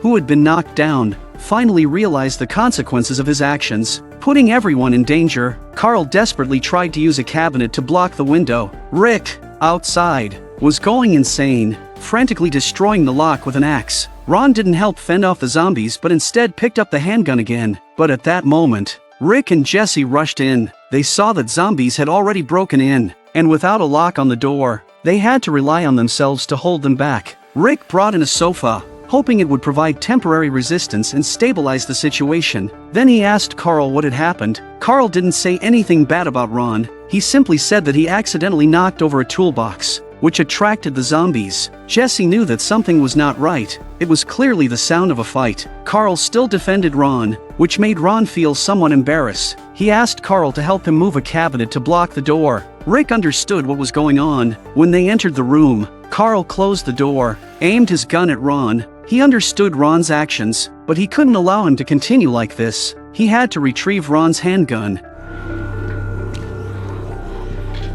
Then he mentioned how his father killed Ron's father, but there are some things Ron needed to understand. Everyone knew that his father was a jerk. Ron just looked at him without saying a word, and it was unclear what he was thinking. Rosita and the others remained hiding in the garage. They decided to open the door and look inside the house. Eugene wasn't skilled in combat, but picking locks was his strong suit. Upstairs, Carol sat on the ground, closing her eyes to rest. While Morgan watched her closely, it was because there was an intruder locked in the basement, and he couldn't let Carol go down there. When Morgan turned his head again, Carol had disappeared. Suddenly, Carol pushed Morgan aside. She wanted to investigate the basement. When she arrived, she saw that Morgan had been hiding someone there, and Denise was still tending to his injuries. Carol quickly told Denise to keep her distance from the man. Morgan rushed down and stood between the two of them, trying to persuade Carol to calm down, but Carol outright refused, saying there was nothing to discuss. Morgan's thinking was even more peculiar. He believed they shouldn't become like those people, shouldn't kill like them, as long as they were alive. They had every possibility. They could keep him locked up, but there was no need to kill him. Carol didn't want to argue with this lunatic anymore. She just wanted to eliminate all the threats. Morgan was the biggest problem. We'll kill you to kill him, because I don't want anyone else to die. Carol was always the one with the clearest mind. Morgan swiftly struck down Carol's dagger, and they just wrestled with each other, but the disparity in their physical strength is too great.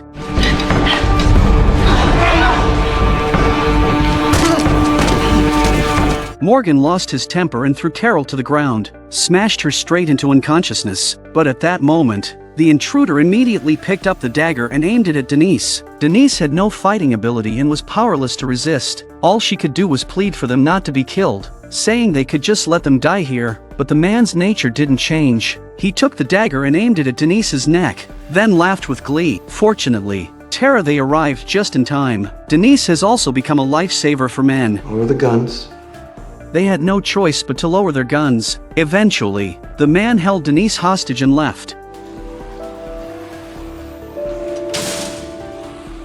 Meanwhile, the number of zombies on the first floor where Rick was grew increasingly. They could no longer hold them back, and the front door had been breached. They had to retreat to the second floor. Rick used a sofa to block the hallway, but it was just a temporary solution. He came up with an idea. They used a method they had used before. I got this one.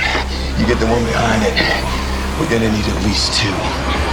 Rick and Michonne dragged 2 zombie corpses into the house and instructed Gabriel to bring all the bed sheets. Then Rick addressed everyone, saying that their only chance of survival was to make their way to the armory, so they would gut the zombies, smear their flesh and blood on themselves to mask their scent, making the zombies think they were one of them. The others looked at Rick as if he were crazy, but Michonne wasted no time and began the process. Gabriel was on the verge of vomiting as he watched. Jessie and her son looked on in horror. After a while, everyone was ready. Michonne approached Deanna's bed and informed her about their plan to escape. Deanna knew she had no chance of survival and didn't want to burden them anymore. She simply told Michonne to go ahead. She had a pistol and in due course she would end it all herself. Gabriel struggled to suppress his disgust as he smeared the zombies' innards on the bed sheets. They had no other choice for survival. When everyone was prepared, Rick was ready to move forward and carry Judith, but Gabriel stopped him. He didn't know if he would survive this time and apologized for his previous actions. He made a promise that he wouldn't be the same as before, and he chose to follow them.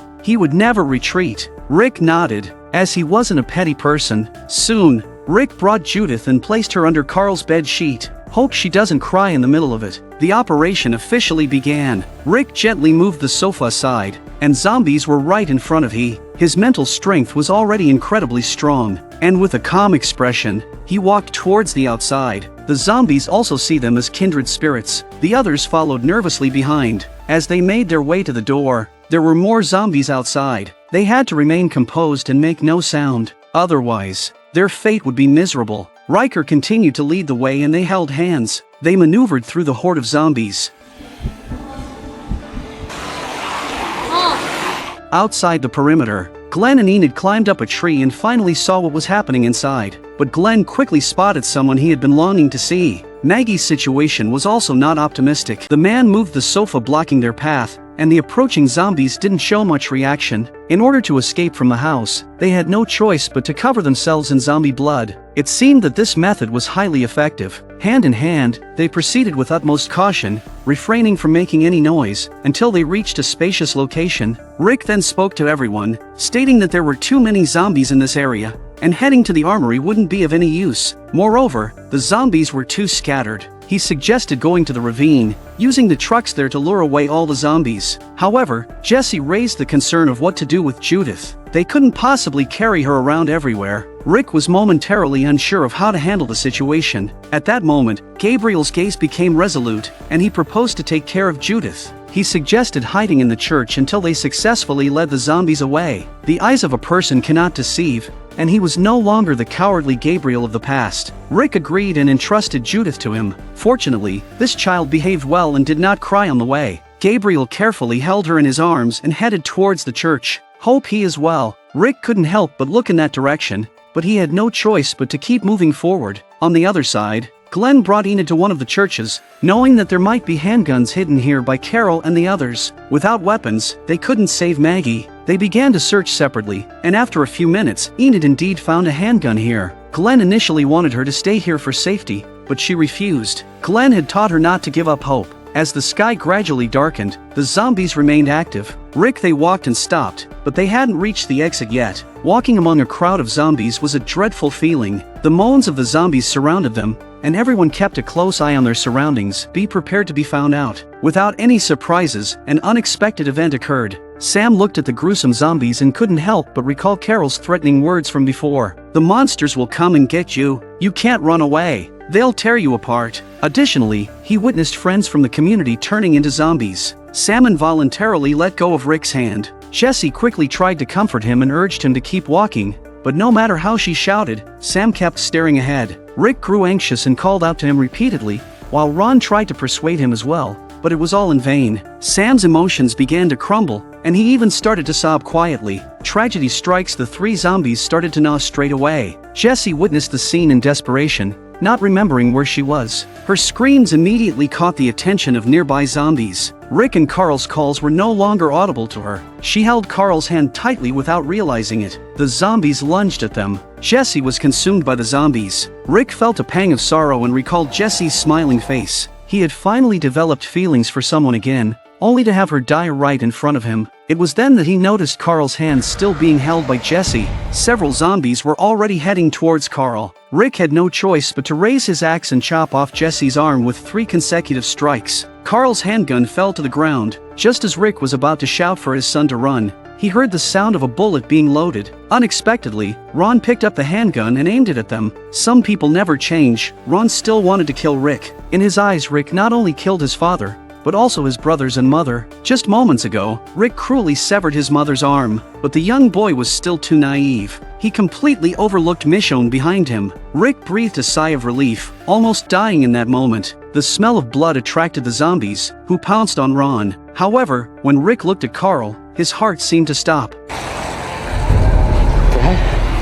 Seeing Carl fall to the ground, Ron's stray bullet accidentally injured Carl. Rick went crazy and picked up his son. At that moment, all he wanted was to take Carl to the infirmary. Michonne is no longer hiding either. Get in front of Rick and mow down walkers like crazy to clear the way for him. Michonne already thinks of Carl and Judith as her children. Meanwhile, invaders hid beside a flower bed, taking Denise with them. The screams and gunfire from Rick's group have attracted some zombies and they were preparing to breach the fence. Denise had helped him with his wounds, so he didn't kill her. Instead, he wanted to take her with him and escape. The invader instructed Denise to run with him to the stairs without stopping. Without hesitation, they took advantage of the gaps between the zombies and made their way through the streets, heading straight for the stairs. However, there was a zombie by the stairs. The invader rushed forward and killed it with a knife. Unfortunately, Denise was spotted by another zombie and was about to be bitten. Unexpectedly, the invader came to her rescue. Faced with his savior, he couldn't just stand by. However, he was also bitten by another zombie on his arm.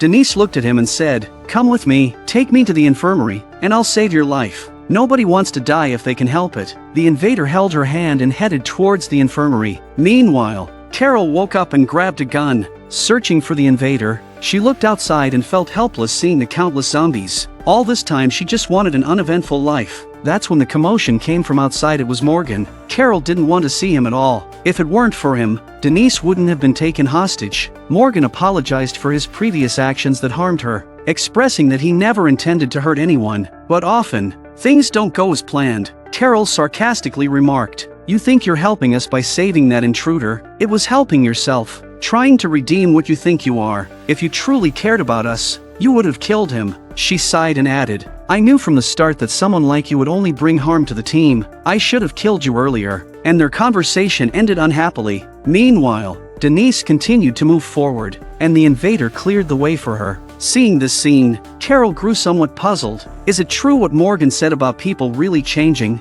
Even someone as bad as this invader was willingly helping others. Denise also successfully escaped to the infirmary. Spencer and Heath are there too. She hadn't had time to catch her breath. Aaron saw Michonne and Rick rushing towards them in a frenzy through the window. They guessed that Carl must be injured. Denise took a deep breath. The pressure on her as an intern doctor was immense. She hadn't even officially started her job and she was already facing difficult surgeries. Just a few days ago, she was hesitant and afraid to perform procedures. But now she knew that everyone was putting their hopes in her and it was no time to back down. Her instructions, everyone started busying themselves, preparing for the situation. Denise opened the door, and Rick rushed in, holding Carl with a sorrowful expression on his face. Rick felt utterly powerless at the moment. This is the second time. The first time Carl was also mistakenly injured. He felt anxious and extremely afraid of losing his son. Carl was the only blood relative he had left in this world. Rick lifted the curtain and looked outside, where the zombies were attracted by the commotion. He pulled out his axe from his waist and opened the door. He could no longer hear the voices persuading him from behind. He wanted to go out and stop the zombies,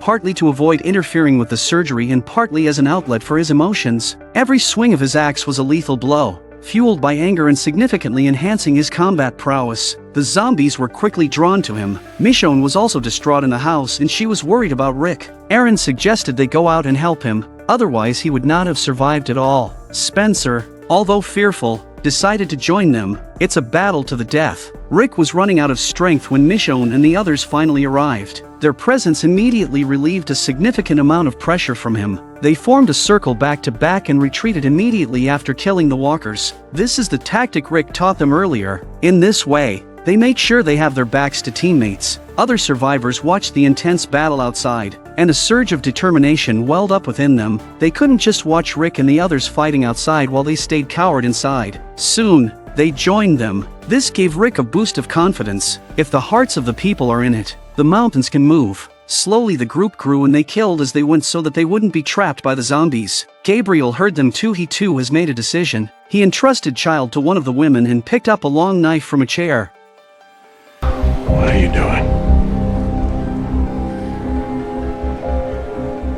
We've been praying together, praying that God will save our town. Our prayers have been answered. God will save Alexandria. Because God has given us the courage to save it ourselves. The battle outside continued fiercely, and the zombies couldn't get close due to the overwhelming force displayed. Tara could also sense the dispersal of the zombie horde outside. Carol rushes in to tell them that Rick is fighting outside and Denise is safe. Tara then put her mind at ease, and they were all ready to go out and help Rick. Even Eugene decided to join in, as he realized. That's incorrect, I do. No one gets to clock out today. And hell, this is a story people are gonna tell.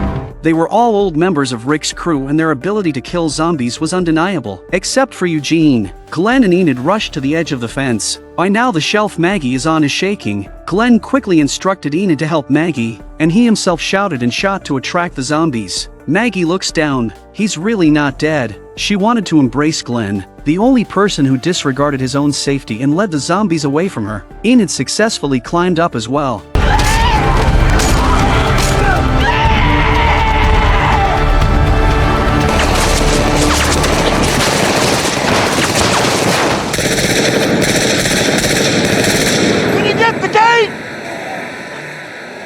Appreciate it, pal. This mischievous laughter became the most beautiful melody in the chaos. After a round of shooting, Glenn opened the gate, and Daryl drove the car inside. Then Daryl drove the car to the edge of the lake, opened the valve of the gasoline tank at the back, and let the gasoline flow into the river. Rick's side backed up as he struck. They reached the edge of the enclosure, with the zombies closing in. In a few moments there would be no place for them to retreat. Abraham, this side is seriously overloaded, drove the vehicle away from the lake once again. Daryl signaled that it was ready, and he raised a rocket launcher. The deafening explosion and the towering flames caught the attention of the zombies that were heading towards Rick and his group. They started diverting towards the lake. Rick and the others were momentarily stunned, realizing that they had seen hope in a desperate situation. Upon hearing Rick shout, everyone fought even harder. The zombies gradually made their way towards the lake, where the majority of them would be consumed by the flames. With the combined effort of the group's kills and the fire, over 10,000 zombies were eradicated by just over 20 people, an achievement that would be remembered in history as nearly impossible. The next morning there was no dawn in the sky though. There was even the lingering smoke and pungent smell of burning in the community. However, there was an unfamiliar sense of tranquility. The area bore witness to their accomplishments over the course of a single night. They had emerged victorious from the battle, and every participant had survived. Who could have imagined before this that even they themselves were wondering if this was really something we could do? But everyone has been transformed by this battle. They are no longer afraid in the face of the end times. Nothing could be more challenging than the previous night. Rick stood by Carl's bedside and spoke. I was wrong. I thought they couldn't learn how to survive after living within the walls for so long. But last night, I saw what they're capable of and what we can achieve together. If we unite, we can rebuild this place. There's hope for everything. Last night, I fought alongside them. We accomplished the impossible. In my heart, I feel a sense of hope for the future. Since waking up in the hospital, I was merely a walking corpse. But now, I have confidence in rebuilding a new world. Seems to have heard the words of his father. Carl's hands slowly clenched. The man fastens his belt, preparing to venture out in search of supplies. It has been over a month since the great battle took place. Judith has grown considerably and has learned to walk. Carl,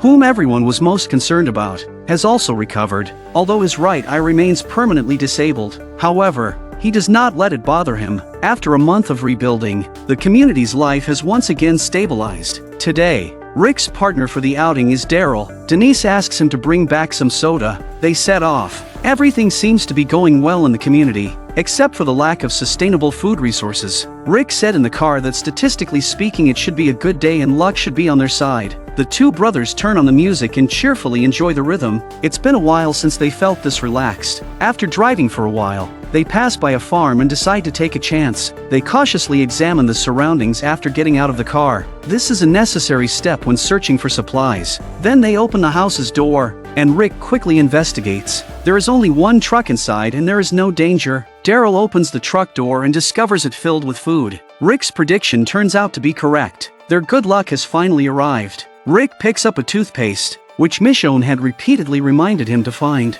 and immediately decides to drive the truck back to the community, leaving the car for later in the evening. So, the two of them drive the truck towards the direction of the community, but they take a different route, hoping to find more along the way. After traveling a few kilometers, they pass by a gas station, which appears to be in a dilapidated state. However, Daryl finds a vending machine with the soda Denise needs. At that moment, a man accidentally collides with Rick, causing him to fall. Both Rick and Daryl quickly raise their guns in vigilance. After all, many people in the post-apocalyptic world are dangerous. The man gestures for them not to be alarmed, claiming that he accidentally ran into them while fleeing from dozens of approaching zombies. Rick then lowers his gun. The man apologizes and turns to leave. Rick felt that the man wasn't a bad person, so he introduced himself. The man also revealed his name as Paul, but people usually call him Jesus. Rick initially wanted to invite Jesus to join the community, but Daryl stopped him. Rick was irritated by the fact that this guy called himself Jesus. Suddenly,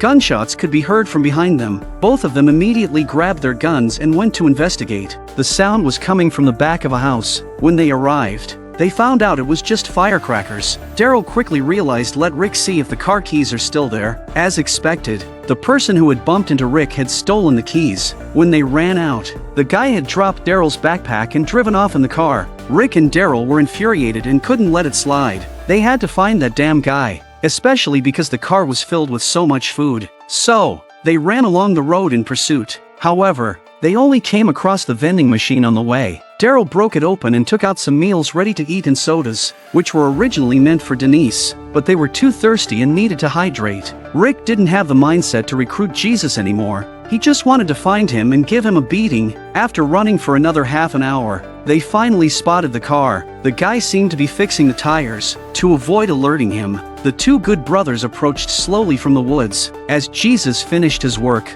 Rick rushed towards him, grabbed him, and warned him not to move. But Jesus proved to be a formidable fighter. Within a few moves, he easily overpowered Rick. Even Daryl, who had rushed in, was taken down quickly by Jesus. It was Rick who finally ran over him and knocked him down before pointing a gun at his head. Jesus remained calm and taunted them, asking if they had any bullets. After saying that, Rick and Daryl simultaneously shot at the approaching zombies, and Jesus started to back down. However, he still tried to play mind games with his words, but Rick had lost his patience by then. He appeared more like a killing machine than a good person. They didn't kill Jesus in the end. They just tied him up and left him there. The rope was loose enough for him to escape quickly. Daryl even tossed him a bottle of soda, so he wouldn't die of thirst in that spot. Although there was a small incident, the outcome was still good. The two of them slowly made their way back to the community with the food. They played music along the way. Soon, Rick noticed a farm on the roadside and decided to turn and take a look.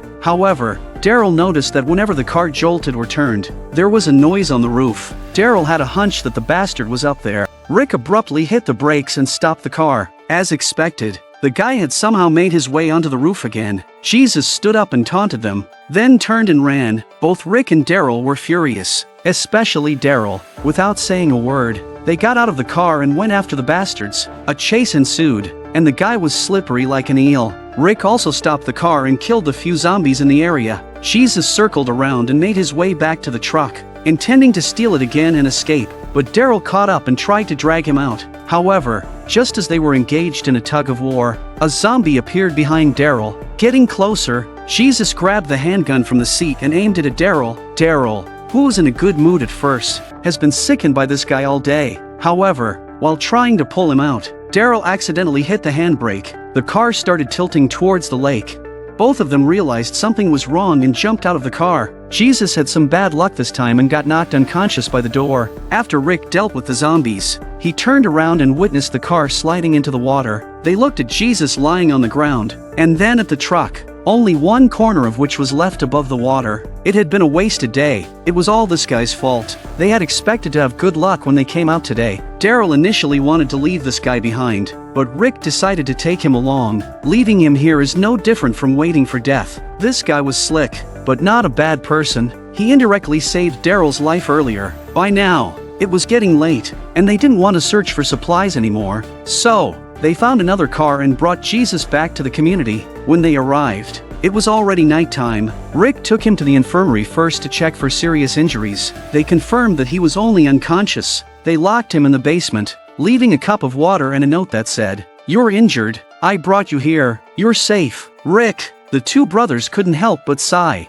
It had been a terrible day. They planned to try their luck again tomorrow. Back at home, Rick lay on the couch, completely exhausted. At that moment, Michonne approached with a player and Rick quickly made room for her. Michonne had always helped take care of Carl and Judith. During the day, she had filmed Judith sleeping and now wanted to show it to Rick. It was like a real family. Rick also felt the warmth of a home. They began talking about the events of the day and started laughing. Their hands involuntarily touched and they didn't know who initiated the gesture, but it didn't matter. They felt each other's warmth. Michonne's gaze gradually became hazy, and eventually, they kissed each other. Late at night, Rick and Michonne are sleeping soundly. Then they heard someone calling and they immediately woke up, instinctively grabbing their weapons from the bedside and aiming in the direction of the. Seeing that they were not dressed, Jesus had to wait outside. While he was lost in thought, Carl approached him with a gun, asking who he was and what he was doing in their house. Jesus calmly replied, "I'm waiting for your parents to get dressed so I can talk to them about something." Carl was a little confused. Where did my mother come from? But just then, Michonne and Rick walked out disheveled, adding to the awkwardness of the situation. Rick didn't know what to say. At that moment, Daryl and the others caught up with Jesus, and Abraham, observing Rick and Michonne, sensed what had happened. Everyone had a vague understanding of the situation. Rick quickly changed the subject, asking Jesus about the matter he wanted to discuss. They all sat down, waiting for Jesus to express his thoughts. To their surprise, Jesus began by saying, "I checked out your armory. Haven't seen that many weapons in a while. Your equipment is top-notch, but you're running low on food. It's simply not enough to feed all of you." He also took the opportunity to compliment the biscuits, treating the place as if it were his home. Jesus continued, addressing Daryl directly, "Although our first encounter wasn't pleasant, we're all struggling to survive. You and Rick could have easily left me behind before, but you didn't. That's one reason why I wanted to talk to you." Jesus revealed that he came from a place similar to theirs and that his job was to venture out and seek to make deals with other communities. He explained that taking their car earlier was because his community also needed those supplies. Furthermore,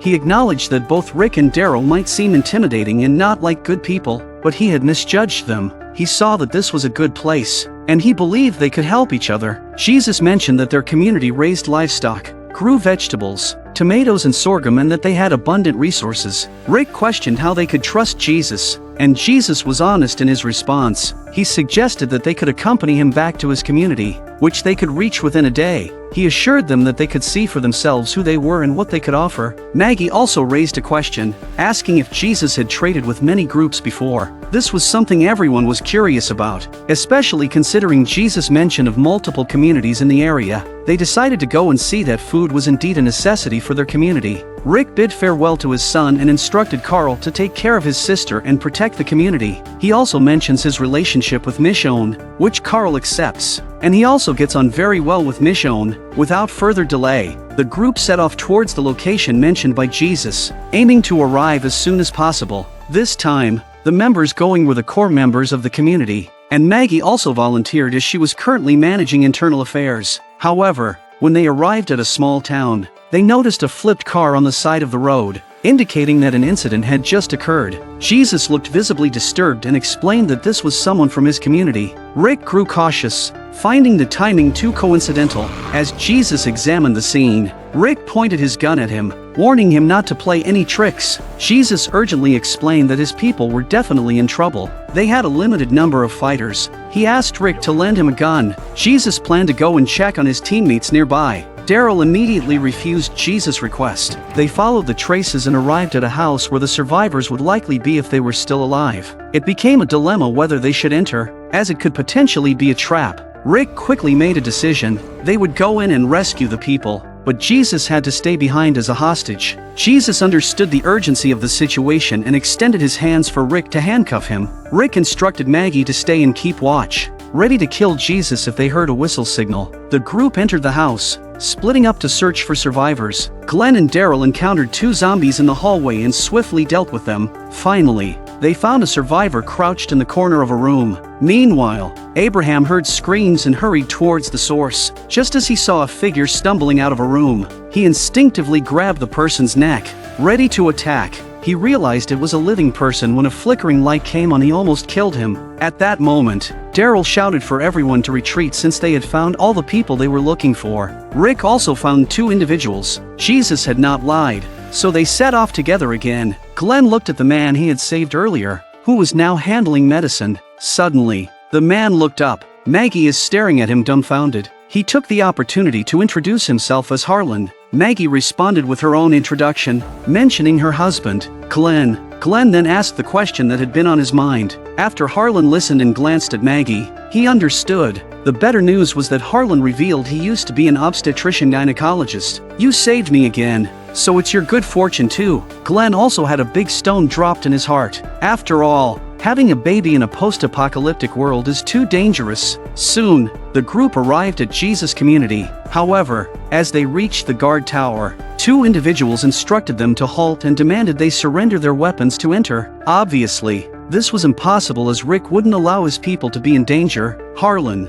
the doctor, came forward and vouched for them, mentioning that they had just saved them. The gates slowly opened as a result. The group observed the community, named Hilltop. Once they entered, it had tall wooden fences and a single impressive building, supposedly a converted museum. Just as Jesus had described, the community raised livestock and grew vegetables and corn, creating a sense of tranquility. The residents primarily lived in RVs or makeshift houses. Jesus wasn't the leader. The man who created it lives in this public house. Inside the house, everyone examines the old building with curiosity. At that moment, a side door slowly opened, and the person who emerged was none other than the leader of Hilltop. Gregory, an elderly man who seemed a bit eccentric, suggested that Rick and the group take a shower first, apparently trying to showcase the superiority of their community. Rick didn't bother confronting Gregory and thought that taking a shower wouldn't hurt since they were tired after a long day. After a while, Maggie went to Gregory's office to discuss the collaboration.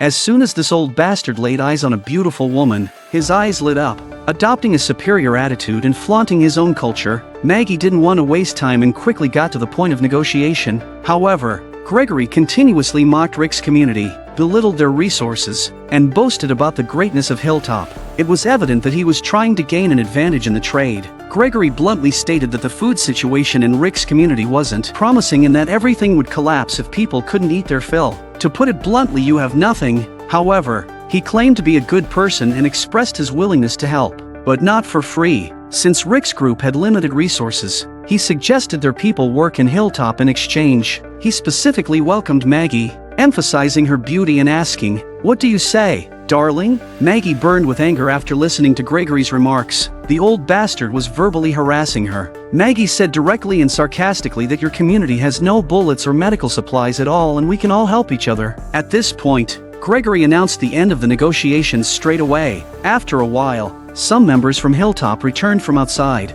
seemingly having encountered something. Only 3 people came back, and the leader among them mentioned that the rest of their group had died. Gregory immediately asked if Negan had killed them. We had a deal. The man in the back replied he thought we were giving too little. They still have Craig. He said they keep him alive. Return him to us. If I deliver a message to you. So tell me. Sorry. This unforeseen turn of events startled everyone. Rick and his group quickly stepped in to intervene. The man seemed to be losing control. The captured person appeared to be his relative, and he believed that killing Gregory was the only way to save him. Abraham also joined in to help, but he was swiftly overpowered, with the man choking him fiercely. Fortunately, Daryl intervened and broke the man's arm. Rick's attention was diverted, giving the man an opportunity to overpower him. He pinned Rick down and held a knife to his throat. Glenn didn't dare to rush forward either. The man threatened to kill Rick if anyone approached. The man never expected to encounter someone as ruthless as Rick. Rick believes that anyone who threatens him must die. It was his code of conduct. After killing the man, Rick stood up, and those around him looked at him in shock and fear. This man was so terrifying that it was a bit hard for them to accept that he killed a man so easily. To be precise, they hadn't experienced much. Rick doesn't look like a good guy right now. He looks like a bloodthirsty demon. At that moment, a woman rushed forward and punched Rick in the face, but Michonne wouldn't tolerate such behavior. Jesus quickly stepped in to de-escalate the situation,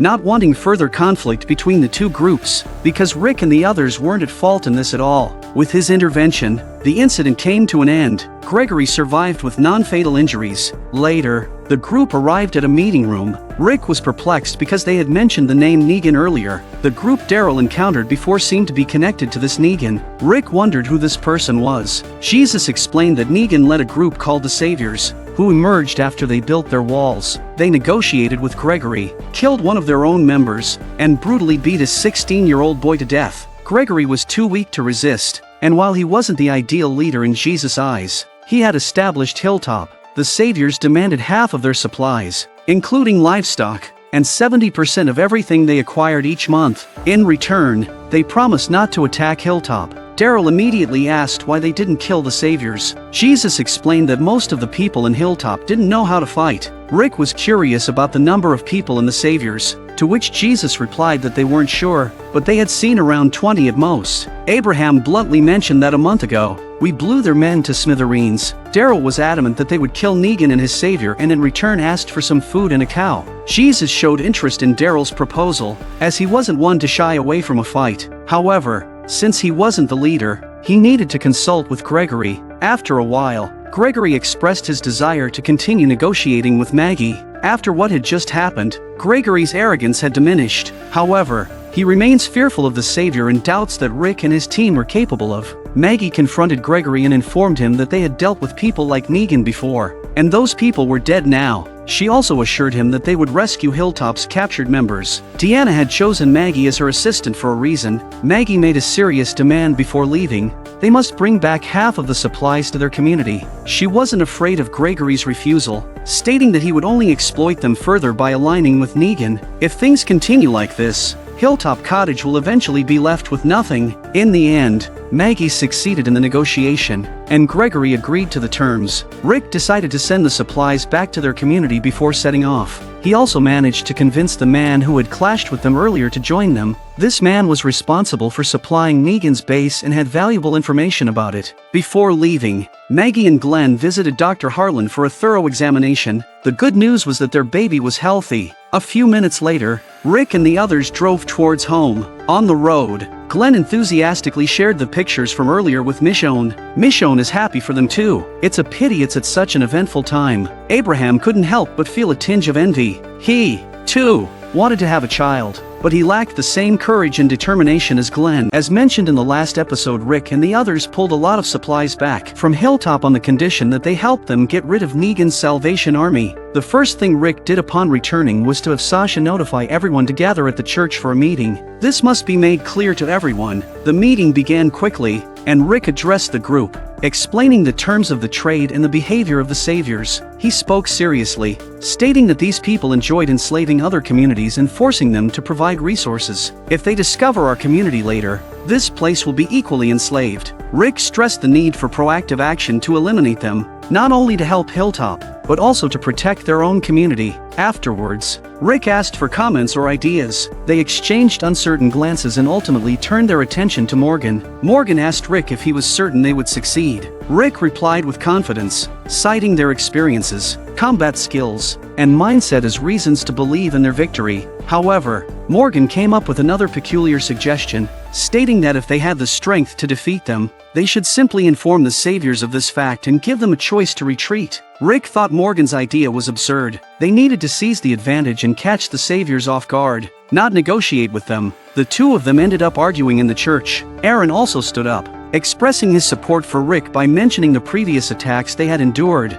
He stated that they couldn't let it happen again, at least not under his watch. In the end, except for Morgan's opposition, no one else voiced any objections in the meeting room. As the night grew darker, many individuals found it hard to sleep, because it would be active killing. Carol, too, wanted peace more than anyone else. That's why she's so decisive. She kept a record of the people she had killed, and so far, the count stood at 18. She also had a lot of inner turmoil. Glenn and Maggie, too, were unable to sleep. Maggie remained determined to act together with the group the next day. Tara and Denise bid farewell. It was a dangerous mission. After a while, they regrouped and began studying the geographical location of the saviors to formulate a battle strategy. Although unfamiliar with the inside, this man had a rough idea of the layout each time he went there. Rick ultimately decided to attack at night. The first order of business is to get Hilltop's captured residents back. Since those people wanted Gregory's head, they would give it to them. The next day,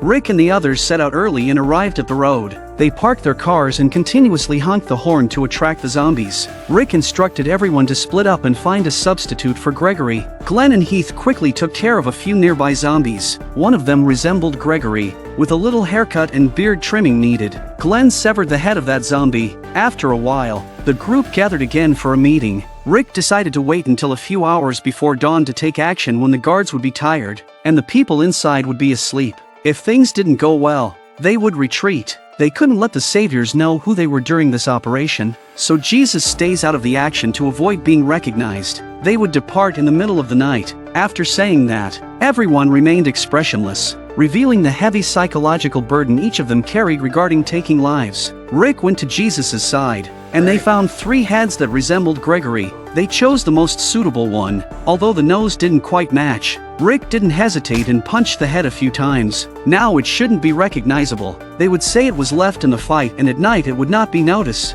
Late at night, the area around the Savior's camp was very quiet. A car arrived, and the camp lights immediately turned on, accompanied by the warning shouts of the guards. The man in the car shouted that he was Andy from Hilltop and that the mission to kill Gregory had been accomplished. Only then was he allowed to approach. 2 armed men came out, showing little courtesy to the outsider and calling Andy a bastard. Andy handed over the severed head, but the 2 guards were wary and asked him to take it out himself. Andy was terrified but had to comply with their demands and take out head. When the fat man saw this, he was foul-mouthed again, and in one sentence he took the head of a chief. This made him feel very proud. However, the other guard remained vigilant, observing Andy's expression and inspecting the details of the head. Andy rushed to say that it looked a bit bloated after giving him a few punches on the leader's nose because he broke my hand. Without changing his expression, the man took the entire severed head and carefully examined it, occasionally glancing at Andy as if seeing through him. Andy was extremely nervous at this moment.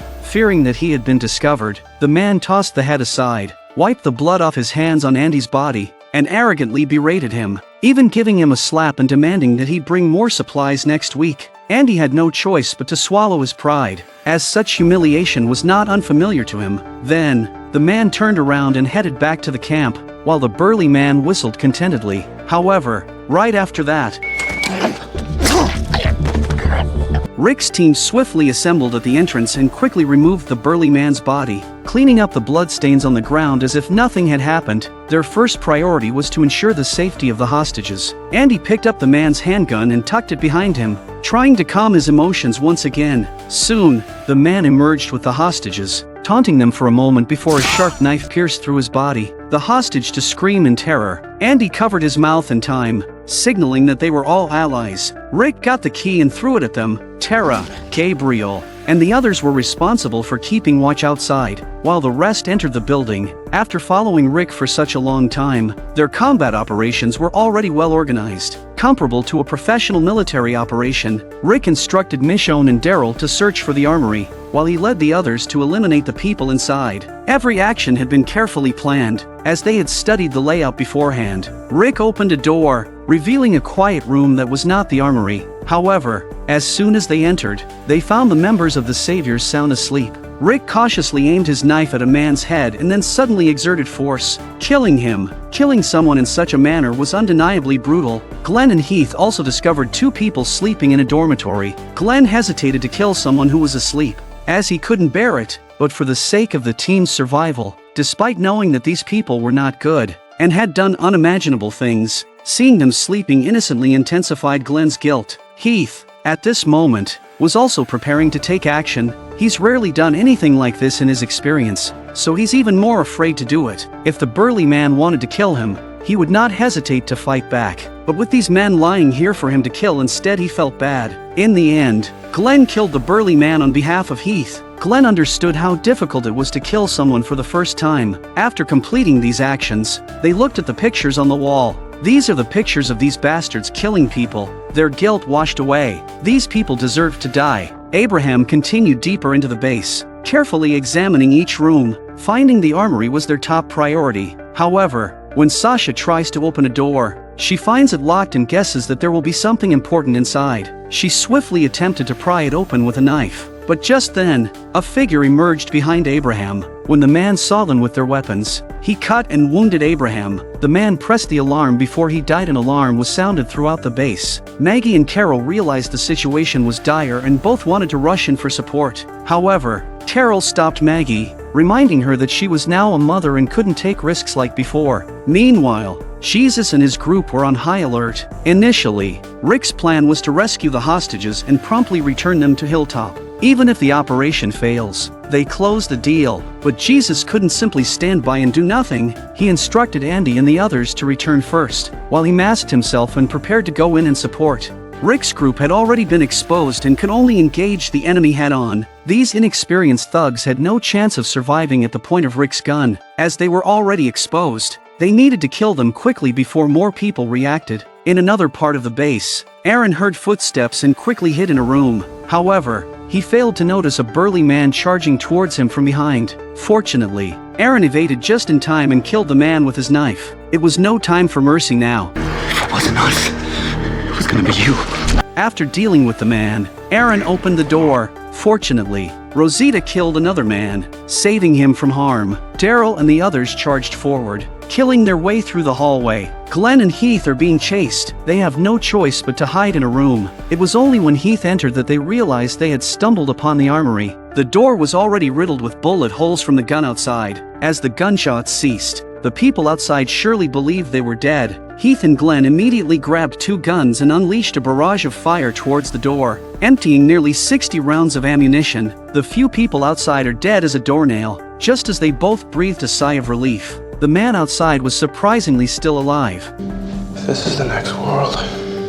The person was none other than Jesus. Two men fled from the base, but Tara had been waiting for them. Gabriel approached with a gun and saw that one of the men was still alive. Having been shot but not fatally, he commanded the man to drop his weapon, but the man, seeing Gabriel dressed as a priest, was convinced that he wouldn't pull the trigger. He had encountered too many people like Gabriel before. Unfortunately for him, he had encountered the changed Gabriel. Until early morning, Rick's team had swept the place. They were victorious in the battle, yet they were not happy. After all, it had been a massacre. Michonne was burdened with her own thoughts, and she spoke with Rick about who among them might be Negan. At that moment, to their surprise, a motorcycle burst out from within the base. Carrying an unexpected straggler, Rosita shot him and knocked him to the ground. Daryl rushed forward to subdue him and delivered a brutal beating. The motorbike belonged to Daryl and was taken by Dwight and his wife. Rick aimed his gun at the man's head. This man was also angry and said kill him, just as they had killed the others. But at that moment, a woman's voice came through the walkie-talkie. You with the Colt Python. Ask Rick and the others to drop their weapons. Everyone was immediately on alert and it was clear that someone was watching them. Rick told them to come out and talk. We're not coming out, but we will talk. We've got a Carol and a Maggie. I'm thinking that's something you want to chat about. In the previous episode, Rick's team began their assault on Negan's compound. They had hoped to quietly put an end to everything, but they were inevitably discovered, triggering blaring alarms. Carol and Maggie, who were on watch duty outside, heard the alarm and rushed to support the others. However, Carol stopped Maggie, unwilling to let a pregnant woman risk her life. As the two argued, Carol raised her gun, and Maggie realized there was something behind them. Maggie turned to see a man aiming to shoot. Carol swiftly adjusted her aim, striking the man's arm. She no longer wished to take lives. Maggie wants to go up and kill the man. Carol stopped Maggie and advised Maggie to leave in case encountered something else. When Maggie turned around, she saw 3 unknown women who had arrived silently. The women ordered them to drop their weapons. Throughout the night, these 3 women vigilantly observed the situation within the base. At this time, Rick and his team had cleared the camp and captured one of the men. The leader of the women, named Paula, took the radio to contact Rick, fearing that if they waited any longer, the man they captured would be executed. Rick offered to meet and talk, but Paula, seeing that Rick had 8 people with him, knew they couldn't go out. Instead, she allowed Carol and Maggie to communicate with Rick. Rick suggested an immediate trade, letting them go in exchange for the man's life. Paula initially considered negotiating conditions, but Rick bluntly stated that they had no choice, or else they would have already taken action. Paula thinks about how important it is to them that the man Rick has captured is a doctor, but if they go out in exchange, they may lose their lives. Consequently, Paula decided not to proceed with the trade and planned to find a safer solution elsewhere. Soon after, Maggie and Carol had their heads covered, and they could only sense being moved and eventually placed inside a vehicle. Throughout the journey, Paula used the radio to contact others, reporting the situation at their location and the devastating casualties suffered by their group, known as the Saviors. However, the signal was weak, and the voices on the other end were intermittent. Compounded by the frequent use of code words, it was difficult for Carol and Maggie to understand the full extent of their conversation. The car went on for who knows how long. Carol only felt that she was being taken to a dark and damp place. When Maggie's head covering was removed, she was startled by a zombie that suddenly appeared. However, the woman named Paula swiftly killed the zombie. They were then locked in the room. Even their legs were bound with duct tape. Paula warned Carol and Maggie not to attempt an escape as it would only hasten their death. Another woman named Michelle dragged the zombie corpse away, while Carol purposefully or inadvertently left her foot in place. Unnoticed by anyone, a string of necklace was hanging from her foot. At this point, there were cries for help from outside, presumably from a zombie encounter. Paula had no choice but to go and check. Once they had all left, Maggie quickly rubbed against the wall, attempting to break the duct tape, while Carol retrieved the necklace she had just acquired and tucked it into her pocket. It was a cross used for prayers, and she hoped it might come in handy. Just then, footsteps approached from outside. Maggie hurriedly returned to her original position to avoid detection. It was Carol's turn to put on a performance. It even fooled Maggie, making her wonder if Carol really couldn't breathe. However, when the group entered, they didn't immediately notice Carol. They brought the injured man inside and proceeded to tie a rope around his injured arm to stop the bleeding. Maggie continued to shout frantically. Paula grew impatient and removed the cloth gag from Maggie's mouth. When Paula turned her head to look, Carol was indeed gasping for air, tears welling up in her eyes. The fat women couldn't help but mockingly comment on Carol's cowardice and untied the ropes. Michelle also approached, finding Carol's demeanor pitiful and wondering how she had survived until now. Given her weakness, Carol remained silent, continuously attempting to retrieve something from her pocket. The fat woman's was so curious that she pulled it out for Carol. Carol quickly held it in her hand, as if finding solace and security in it. This only intensified the mockery and disdain from the group. Carol's acting skills also impressed Maggie. Paula approached Carol, looking at her and asking what she was truly afraid of. Carol remained silent, maintaining a devout appearance. Paula continued to taunt, asking if she was afraid of death and whether she feared being shot. Carol sincerely replied, "Whether I live or die doesn't matter, I just hope you don't hurt Maggie and her baby." She spoke these words to elicit empathy from the three women, hoping to soften their hearts towards Maggie. And indeed, this tactic proved effective. The fat woman was about to light a cigarette but was stopped by the others. After all, there was a pregnant woman among them. After a while, the man began to scream in agony. It should be too painful for the arm, but if untie the rope it will bleed profusely. Paula told him to hold on for half an hour. The scouting team will be here in half an hour at the most. It appeared that they still had teammates. Maggie informed them that his nerves were on the verge of necrosis, and he wouldn't be able to hold on for half an hour. He would likely lose his arm or even his life. They needed to contact Rick and the others. After all, the man captured by Rick was supposed to be skilled in handling injuries.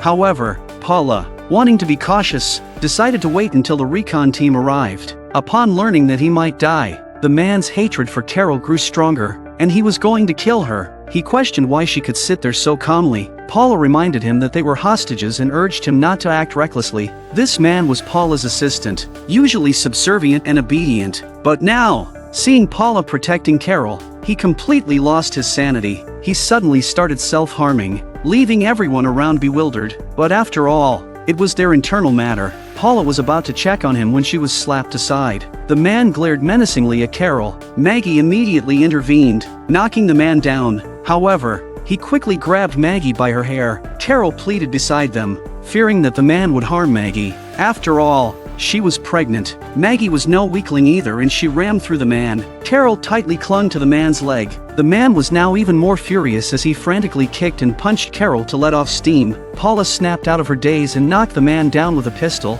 not knowing if he was dead or alive. How dare he lay hands on her? After a while, Maggie was taken away by the woman alone, trying to extract the location of their camp from her. However, Maggie subtly ingratiated herself with the woman, engaging in conversation about their experiences in the apocalypse, causing the woman to lower her guard. Meanwhile, Carol quietly expressed her gratitude to Paula, thanking her for helping Maggie and herself. Then Carol started talking about her past experience of domestic violence, deliberately trying to evoke sympathy from them and make them perceive her as a vulnerable woman. Paula, however, mocked her, saying she knew what kind of person Carol was and found her pitiful, especially with the cross in her hand, which made her appear even weaker. After a while, Rick and Paula managed to make contact, and they agreed on a meeting point for the trade. However, upon ending the radio conversation, Paula shook her head repeatedly. She felt that something was suspicious about the trade. Rick's voice on the other end was too clear without any interference, indicating that they had traced the location accurately. Paula was clever enough to pick up on this. Feigning fear, Carol assured them that Rick was a man of his word and would not harm them after the exchange. But Paula wasn't buying Carol's lies. She immediately contacted her teammates, who informed her that they would arrive in a few minutes. This made Carol anxious because she had no idea how many people were on her team. Paula quickly called two women to join her and prepared to wait at the entrance. If Rick and his group actually arrived, they planned to ambush and eliminate them. Meanwhile, Carol and Maggie would remain locked inside as a contingency plan. The others left. Carol took a deep breath, her face devoid of any signs of weakness. She began to sharpen the edges of the cross and cut through the tape that bound her hands. After escaping, Carol swiftly left the room, searching each room for Maggie. At a corner, Carol spotted the fat woman but chose not to attack her. 1. Finding Maggie is the main thing. 2. She really didn't want to kill anyone. Maggie, 2, was attempting to break free from the tape binding her hands. Carol found the place and quickly helped Maggie untape it. Both of them were relieved that they were unharmed. Carol suggested that they should leave immediately while the others were dealing with the zombies. She genuinely didn't want to kill these people anymore. However,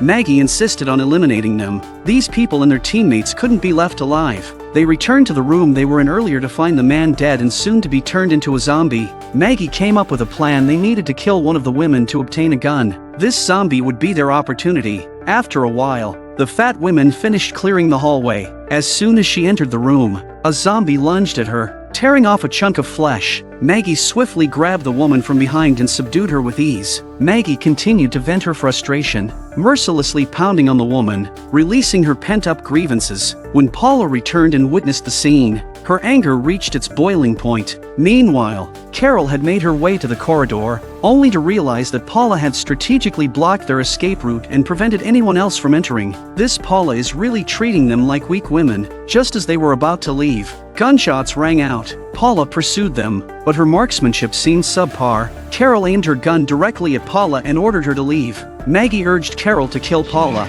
Paula is also a smart woman, and she acts like she's ready to die when her teammate dies. Carol is tired of killing people. She doesn't want to do any more killing. Michelle, alerted by the commotion, rushed over, continuously calling Paula's name. Maggie approached the corner to check out the situation and knocked Michelle's gun out of her hand. Michelle's blow narrowly missed, slicing into Maggie's abdomen, cutting through her clothes. This also managed to anger Carol. For Carol, children were her bottom line. It is now the familiar Carol. Paula, meanwhile, sneered from the other side, taunting Carol. "You've killed another one of my friends," she mocked. "I really underestimated you." Paula asked Carol what she had been afraid of earlier. Trembling, Carol approached Paula with the gun and whispered, "I was afraid of killing you all." Paula burst into maniacal laughter. The two of them wrestled with each other, locked in a fierce struggle. Eventually Paula is pushed on top of a steel pipe and impaled, and a zombie quickly bites her, ending her life. Just then, Paula's intercom went off. Their teammates were on their way. Carol calmly picked up the walkie-talkie and then said they were waiting in the slaughterhouse. After a while, their teammates arrived at the slaughterhouse. Carol rushed over, closed the door quickly and threw in a lit cigarette. Flames quickly engulfed the area, and all they could hear from outside were agonizing screams. Carol, who had already killed 18 people, added 6 more that day. Carol grew weary of her current self. She could relate to Morgan's feelings. A few minutes later, Glenn and the others found the place and finally breathed a sigh of relief. Daryl immediately embraced Carol. Rick confronted the captive, informing him that all his teammates were dead, leaving no one to save him. It is best to tell them what he knows. Where do motorbikes really come from? The man simply said that they found the motorcycle while they were out. Daryl clearly didn't believe him. Rick pressed further, asking if their leader, Negan, was in the building last night. The man took a closer look at Rick and replied, "You're right, they are Negan. I am Negan too. We could have had some interesting conversations. Spare my life." Rick thought this guy was toying with him, pulled the trigger straight away without hesitation. Carol felt a chill run down her spine. This is the end times. The morning sun shone brightly, signaling the beginning of a new day in the community. People's lives had once again regained their peaceful rhythm. Father Gabriel's successful metamorphosis, and even Eugene was in the process of becoming a true man. Morgan continues to practice his Aikido every day. In this seemingly idyllic community, some people are also having relationship problems. Carol had accepted Tobin's declaration of love, yet she still felt a lingering melancholy. She had grown tired of conflict and killing. Abraham and Rosita had unexpectedly parted ways, with Abraham providing no explanation. Rosita takes it hard for a few days and accepts a new lover. Daryl looked at the motorbike riding back and worried for the Dwight couple. Although they had taken his motorcycle, they were not inherently bad people. However, the presence of the motorcycle in the Salvation Army camp raised questions.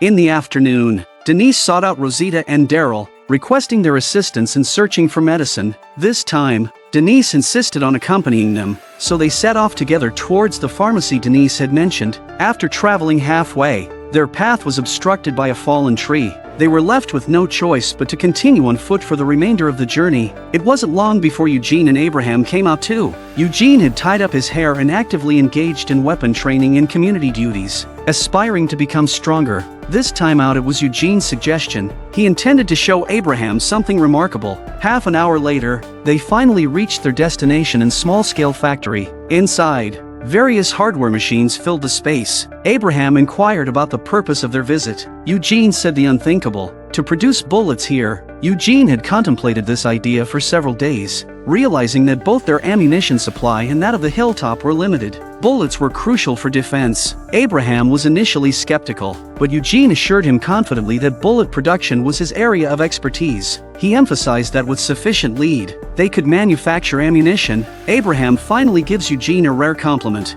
That, my friend, is some damn fine, genuine, outside-the-box thinking. At that moment, the roar of a zombie suddenly rang out from the factory. Abraham was just about to tackle the zombies. Eugene stopped Abraham, who was going to kill the zombie. Eugene had resolved to become a tough guy, considering it his mandatory course. However, the zombie had its head covered in a layer of metal, rendering Eugene unable to cleave it open. Strap one. He could only manage a makeshift response, pressing the zombie against a metal barrel and preparing to impale it from below with a nearby steel rod. Concerned for Eugene's well-being, Abraham took matters into his own hands and killed the zombie. Much to Eugene's discontent, Eugene claimed that he was supposed to handle the zombie, accusing Abraham of not trusting him. They began to argue, with Abraham's usual sharp tongue. To what? Stop you from dying? I had full control of the situation. You'd had better luck picking up a turd by its clean end. I'm gonna allow you to apologize for saying that.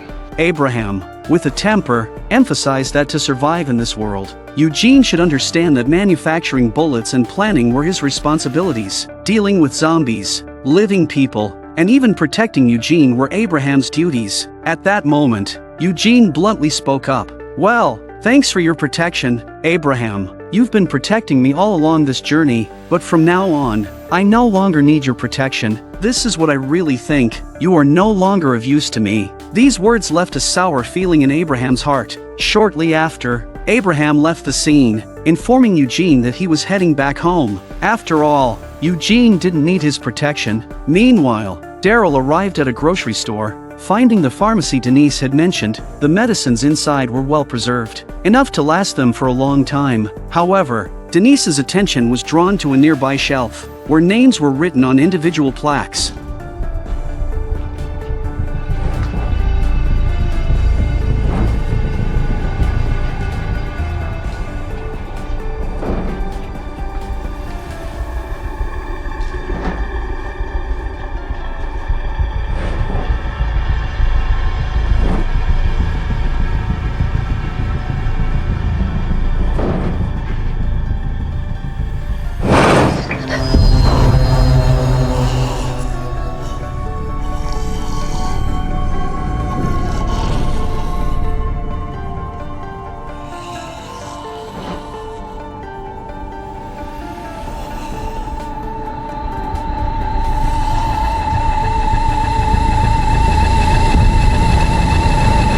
Denise then sat outside alone in tears. She was holding a name tag with the word Denise written on it. The owner of the store was Denise's twin brother, who had tragically been killed early on. Daryl, they noticed Denise's condition and kept reassuring her along the way. You did good finding this place.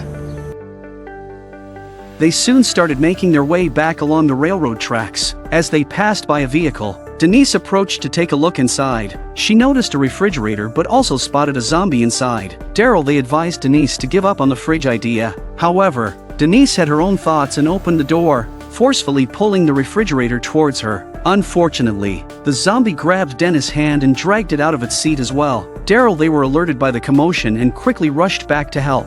Determined to become stronger, Denise did not call for help. When Daryl, they approached, Denise even told them not to come any closer. In the end, Denise managed to kill the zombie. It turned out that she took such a risk simply for a can of soda inside the refrigerator. This baffled Daryl, and Denise almost lost her life over the soda. But what Denise had in mind was that Tara really liked the soda. Back on the railroad tracks, Rosita and Denise argued about this incident once again. However, Denise paused and said, "You don't understand the significance and impact of my actions just now. I've received training, and I need to learn how to kill zombies. I came out with all of you because Daryl makes me feel safe. Like a brother, I want to be as strong as Rosita and be able to face the end times." Daryl and Rosita were a little embarrassed by the praise they received. Denise continued, expressing that she could have gone out with Tara and told her how much she loved her, but she was truly fearful and afraid to face the realities of the apocalypse. She acknowledged that everyone was constantly striving to improve, even though they were already so strong and smart. However, as Denise spoke, an unforeseen event shocked everyone. Even Denise, who was hit by an arrow, did not react.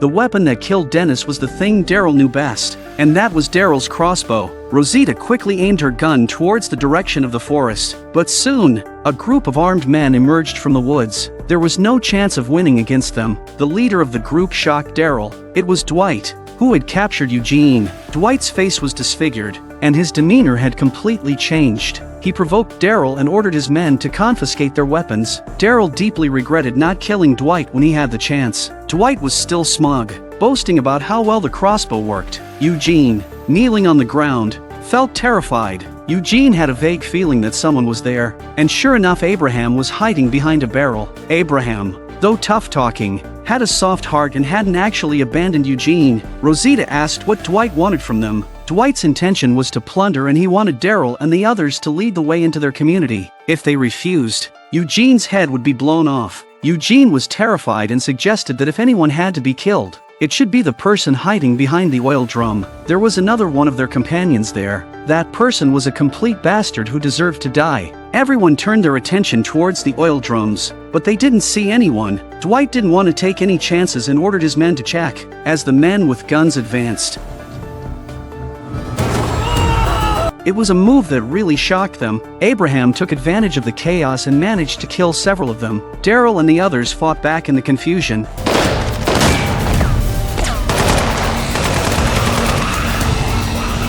After the skirmish, Dwight's group was in disarray and had no choice but to retreat. Daryl wanted to pursue them, but Rosita stopped him.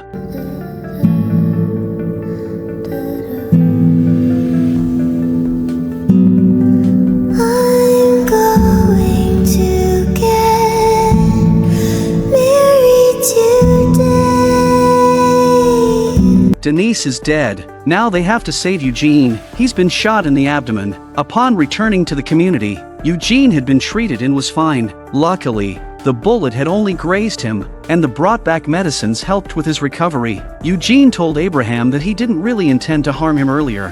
He only wanted to distract their attention. Abraham understood Eugene's intentions and greatly admired his transformation. I apologize for questioning your skills. You know how to bite a dick, Eugene. I mean that with the utmost of respect. Welcome to stage 2. Don't need to welcome me. I've been here a while. They referred to their previous conversation about the stages of development in the apocalypse. Eugene had been stuck in the first stage, but now he had made significant progress. After the infirmary is over, Abraham went to Sasha's house. The reason he left Rosita was that he had developed feelings for Sasha during their numerous missions together. Evening, Daryl brought Denise's body back buried in the community. Daryl blames himself for Denise's death. Ever since the outbreak of the apocalypse virus, this seemingly fragile woman has already killed 24 people. Now, she no longer wanted to continue killing, so she left the group, leaving a letter behind. But sometimes things don't go as she intends. There was a car coming from the front, and the man on it had his submachine gun out. Carol remains unharmed, but the tires of the car are blown out. 5 men sit inside the vehicle, observing Carol intently. The man stands up and signals for Carol to step out of the car. Carol has no choice but to once again display her vulnerability. Clutching a cross in her hand, Carol informs them that she only has this car and a dagger at her waist for self-defense. Nothing else. The man is curious about where Carol is from and where the current camp is located. Naturally, Carol cannot reveal the truth, so she fabricates a location, claiming she has been wandering outside without a specific base. However, the man doesn't believe her for a second. Carol's clean and tidy appearance clearly shows that she is not a vagrant. The man asks if Carol is from the community 12 miles away, a place called Alexandria. From their conversation, Carol deduces that these men's objective is precisely the community, likely members of a group called the Salvation Army. They have even recognized the car Carol is driving, the one used to fend off zombies at the community entrance. It seems they have thoroughly observed the community. The man continues to mock Carol, stating that a defenseless and clueless woman like her shouldn't have ventured out alone. Now he could send her back. Carol remains silent, her body trembling, seemingly struggling to catch her breath. In the eyes of these men, she poses little threat. Carol suggested in a trembling voice that they didn't have to. They can turn around and go back and no one will get hurt. The man assumes Carol is afraid, unaware that she refers to them getting hurt. Carol truly doesn't want to kill anymore, but she is compelled to in this post-apocalyptic world. Don't, please!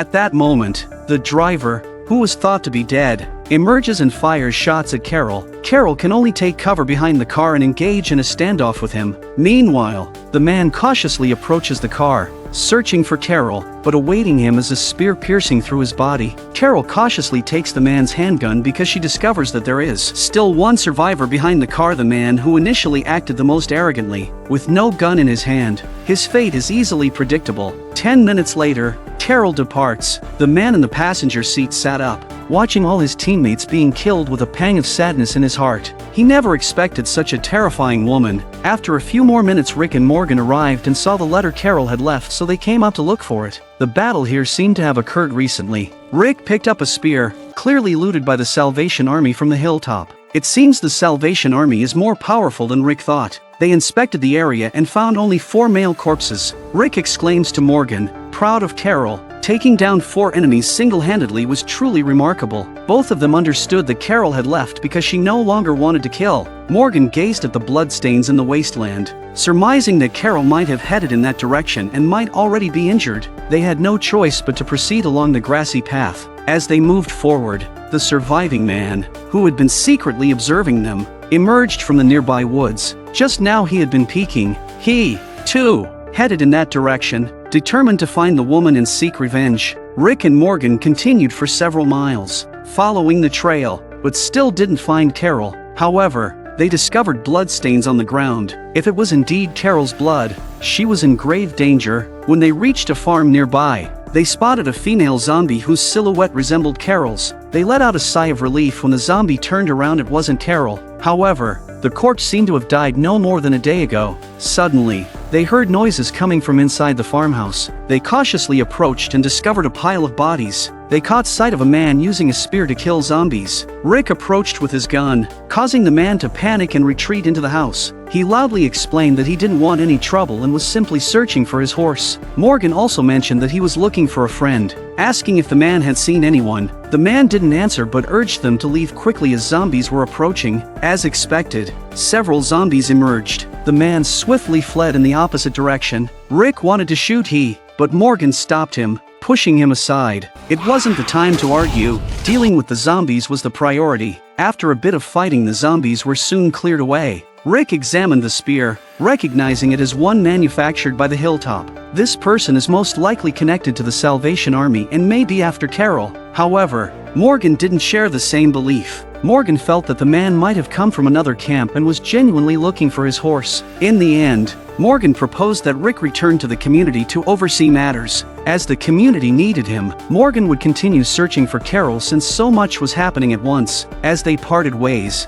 Morgan mentioned that if he didn't come back, they shouldn't come back to him. Throughout, Morgan had different ideals from the rest of the group, making it difficult for him to find a sense of belonging. Rick handed Morgan a handgun, just in case. They bid farewell and went their separate ways. Morgan doesn't know how long she's been walking and still hasn't come out of the meadow. To his surprise, he came across a horse, likely belonging to the man he encountered earlier. Finding the horse saved him a lot of trouble. Morgan rode his horse and soon came to a town. Uncertain of Carol's whereabouts, he wandered around. Soon enough, Morgan spotted a figure huddled at a doorway, resembling Carol. He cautiously called out, and the woman lifted her head. It was indeed Carol. Her eyes were filled with tears, clearly having endured much suffering, dragging her injured body for such a long distance. Carol, despite her earlier words, was deeply moved by the simple exchange. Morgan noticed a wound on Carol's abdomen. Morgan then finds a house and helps Carol with her wounds. By the evening, Carol was able to move around, albeit with difficulty.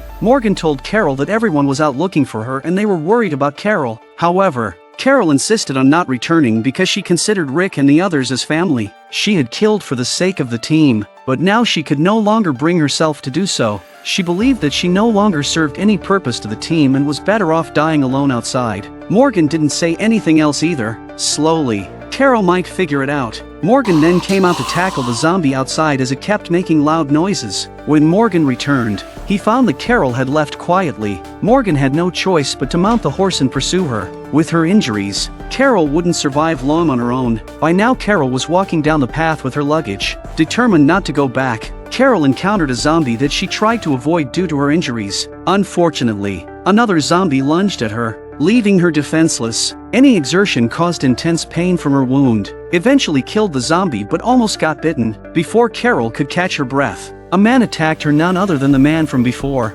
Carol, in her current state, was no match for him. In a few swift moves, the man seized her gun, gaining the upper hand. This man had also suffered a gunshot wound and was also barely hanging on. This man was determined to kill Carol, but did not intend to kill her all at once. He shot Carol in the arm, wanting her to slowly experience death, just like his companion did, but Carol smiled. Perhaps this was where she belonged. Seeing her nonchalant demeanor, the man shot Carol in the leg. He didn't want this woman to depart comfortably. She must endure torment, despite the pain. Carol didn't plead for mercy but instead taunted the man, urging him to get on with it and not leave her there. Unable to tolerate it any longer, the man prepared to finish her off. Then, Morgan arrived. Rick's gun came in handy. Morgan told the man to drop his gun, and he could leave. However, the man didn't care about Morgan's threat. This time, Morgan decisively fired 6 shots. It was the first time Morgan had taken a life since he had started practicing Aikido. Carol is right, it's impossible to avoid killing someone when you really care about them.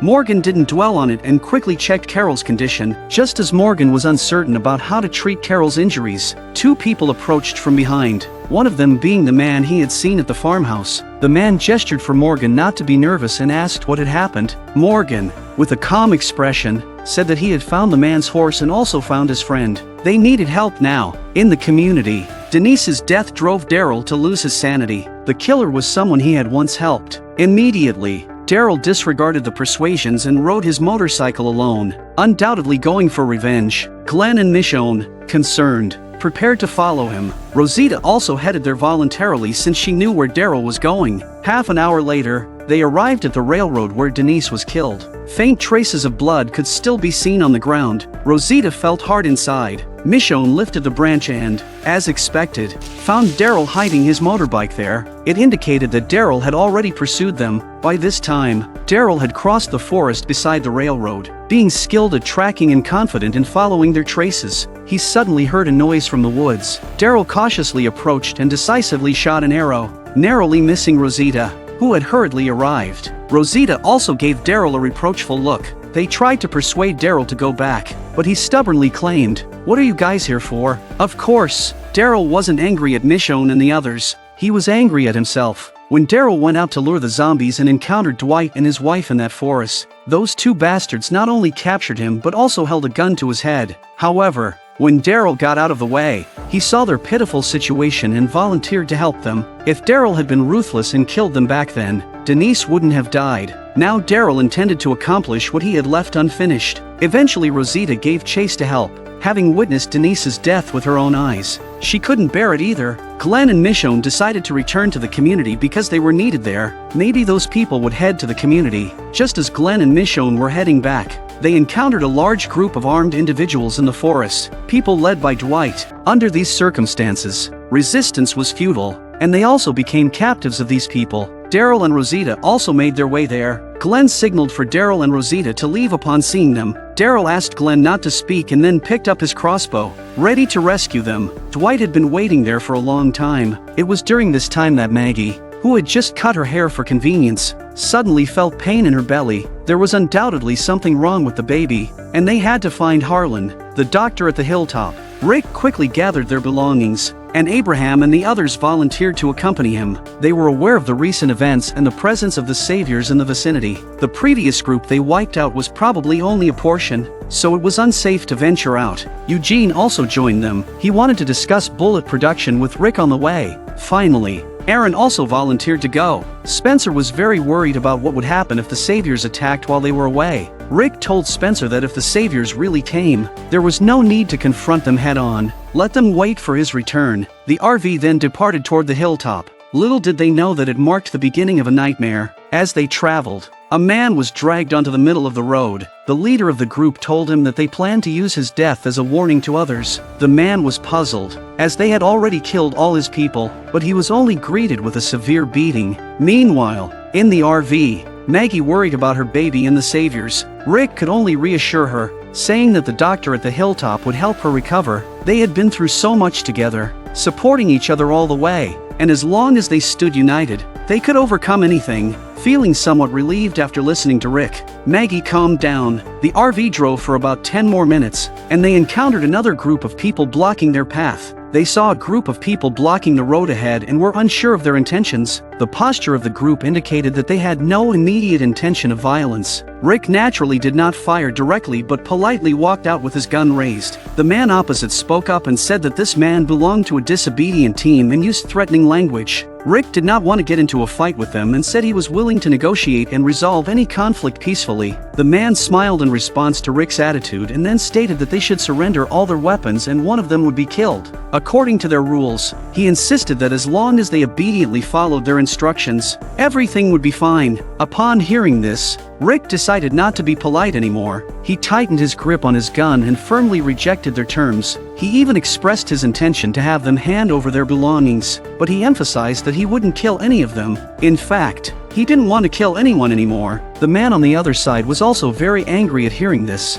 The other man was spray painting the man on the ground with paint. Rick didn't want to escalate the situation and shouted for everyone to retreat and prepare to leave through a different route, as Maggie's treatment was a priority. Before getting back into the vehicle, Rick uttered a stern remark, but the man calmly remarked that it could be them who would die. He suggested that it would be better for them to be kind to the people in the vehicle, as today might be their last day. Rick nodded, got back into the vehicle, and prepared to leave. Considering the man's words as mere nonsense, the group of people didn't try to stop them from leaving. Soon, Rick's group chose an alternative route to continue their journey. However, they hadn't gone far when another group of people blocked their path. Rick's expression became serious. Today's events were definitely not coincidences. Sasha asks if they should fight back, and even Carl angrily suggested killing them all. Denise's death and Carol's situation were probably the doings of this group, but Rick decided to retreat. There were approximately 16 people on the other side, and they had likely been waiting there with some sort of ambush planned.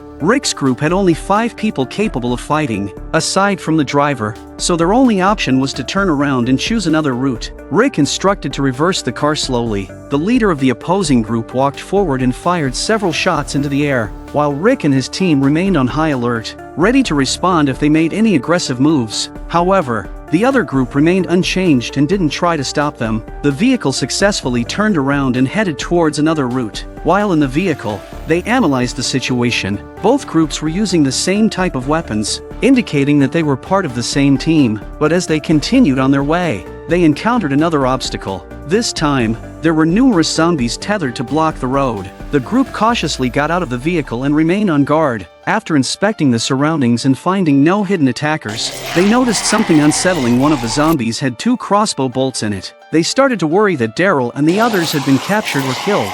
Moreover, the zombies had handcuffs on their hands, and even Michonne's hair was among them. Rick was about to destroy the barricade when he heard gunshots nearby. Fortunately, no one was injured, but they had to act quickly. They killed the few zombies and set off again. They realized that these people were intentionally directing them in this direction without intending to kill them. The situation is becoming increasingly unfavorable. They were aware that it might be a trap, but they had no other options available to them. Just then, Abraham called Rick's attention to something in front. Once again, someone blocked their path, and this time, there were more people, better equipped. Shortly after traveling another 10 minutes on a different route, they encountered a large pile of wood blocking the way. The traces on the ground indicated that the wood had been moved recently. It was without a doubt that they were being toyed with. At that moment, a person was dropped from the bridge above, the same person they had encountered earlier lying on the ground. Aaron initially wanted to break the chain and save the man's life, but Rick stopped him.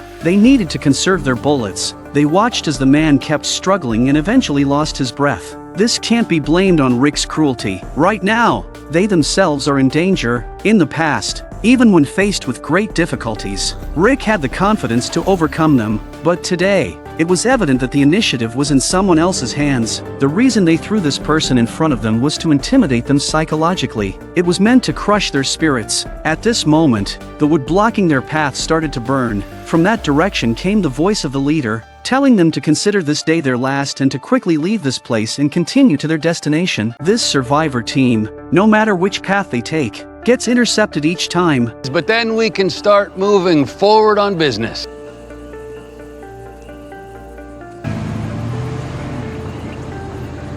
Bench nuts. We making our stand? right, go slow.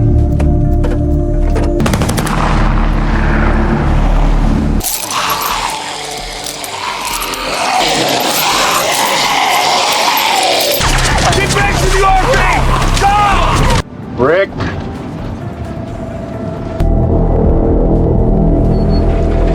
Go back.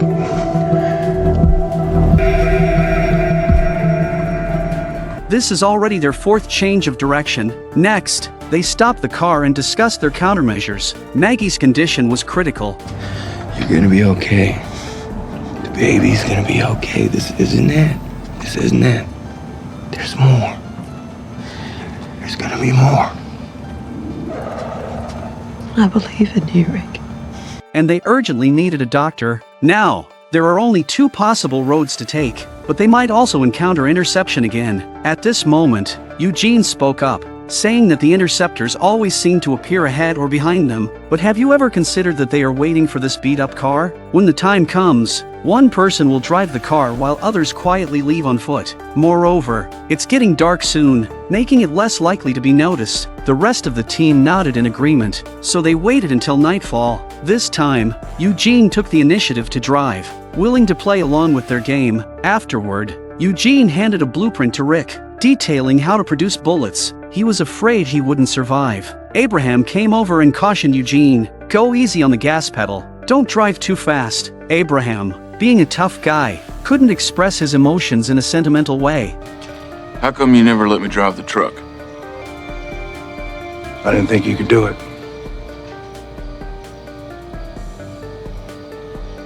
I was wrong.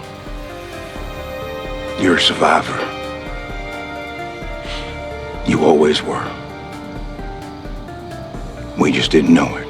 So he expressed his concern for Eugene in this manner. Acknowledging Eugene as a qualified survivor, Eugene didn't shake hands but hugged his old friend directly. Then Eugene drove ahead, while Rick and the others carried Maggie on a stretcher, heading towards the hilltop. This was also Eugene's brave third time for the sake of the team. Rick's team didn't dare to delay, taking turns carrying the stretcher, thinking the plan would be seamless. But as they walked, whistling sounds came from the woods, and people were moving all around in the darkness. Rick knew for sure that someone was looking for them, so they had to quickly carry the stretcher and move forward. Little did they know that everything was already planned by these people, and they had walked right into the trap. Carefully looking around, Eugene's car also appeared there, and the feeling of being manipulated was unsettling. Rick's group was now in a desperate situation. Their guns seemed powerless, and beads of sweat covered each of their faces. They were like fish on a chopping block, helpless and vulnerable. The group of people just stood there, neither moving nor speaking,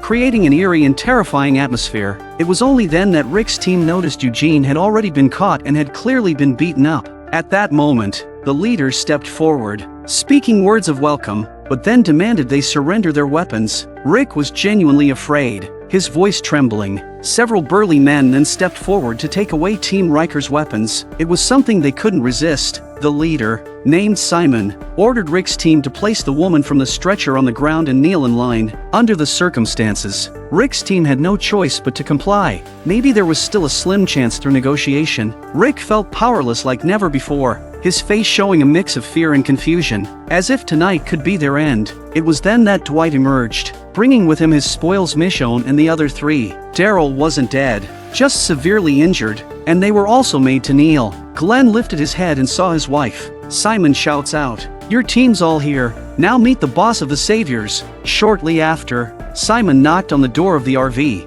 and it creaked open. A tall man carrying a baseball bat over his shoulder emerged. It was none other than Negan, the leader of the Saviors. Contrary to expectations, Negan had a smile on his face and asked if Rick's team had wet their trousers, and even if they hadn't, then they were close to it. Approaching them, Negan asked once more, "Who's the asshole in charge of you guys?" Simon pointed at Rick's head, indicating it was him. Negan walked up to Rick and calmly said, "So, you're Rick. Ha, you've killed many of my men, and I'm not too thrilled about that. I sent another group to avenge them, and you killed them all too. That's really unkind." He mentioned that the group he sent was encountered by Carol and met their demise on the road. Rick could only tremble as he looked up at Negan. Negan is always all smiles, and the dimples on his face make him look very handsome. Negan addressed Rick, saying that the ceremony today was his way of introducing himself and showing what he could do. He stated that from now on, they would all work for him. and anything they acquired must be surrendered to him. That was their new mission. He acknowledged that it might be difficult to accept initially,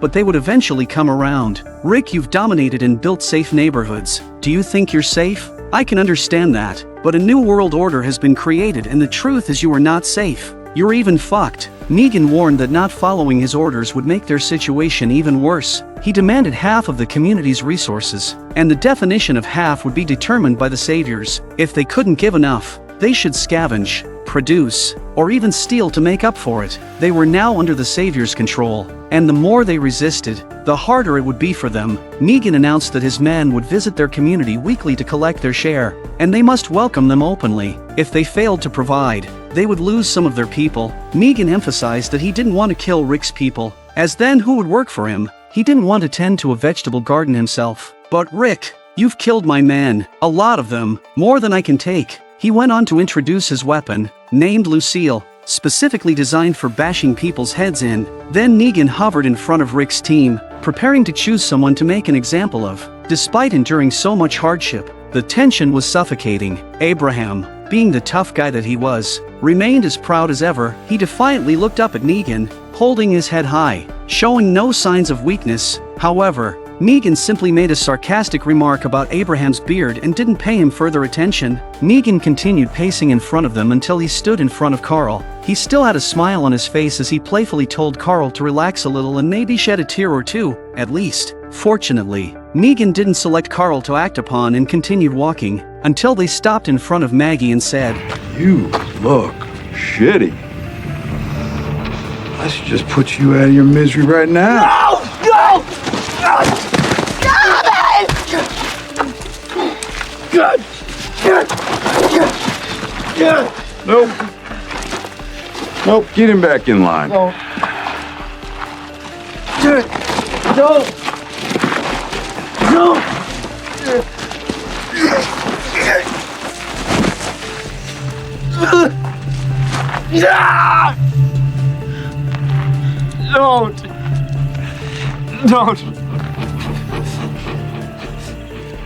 All right, listen.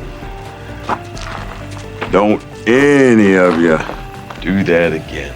I will shut that shit down, no exceptions. First one's free. It's an emotional moment. I get it.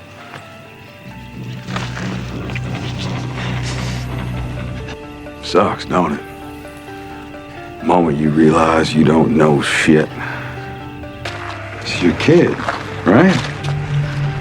This is definitely your kid. So stop this! Hey!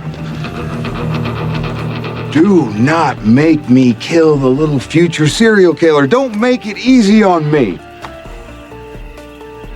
I gotta pick somebody. Everybody's at the table waiting for me to order.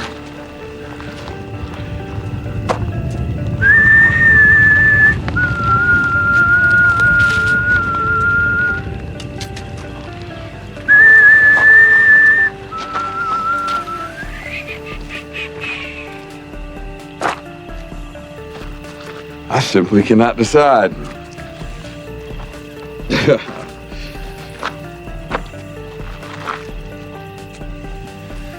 I got an idea.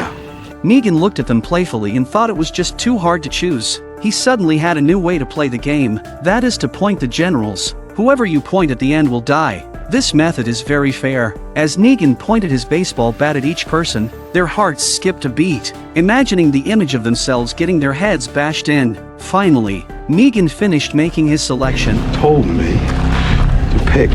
To prevent anyone from getting emotional and acting out, he threatened that if anyone dared to move or speak, he would dig out Carl's other eye and make his father eat it.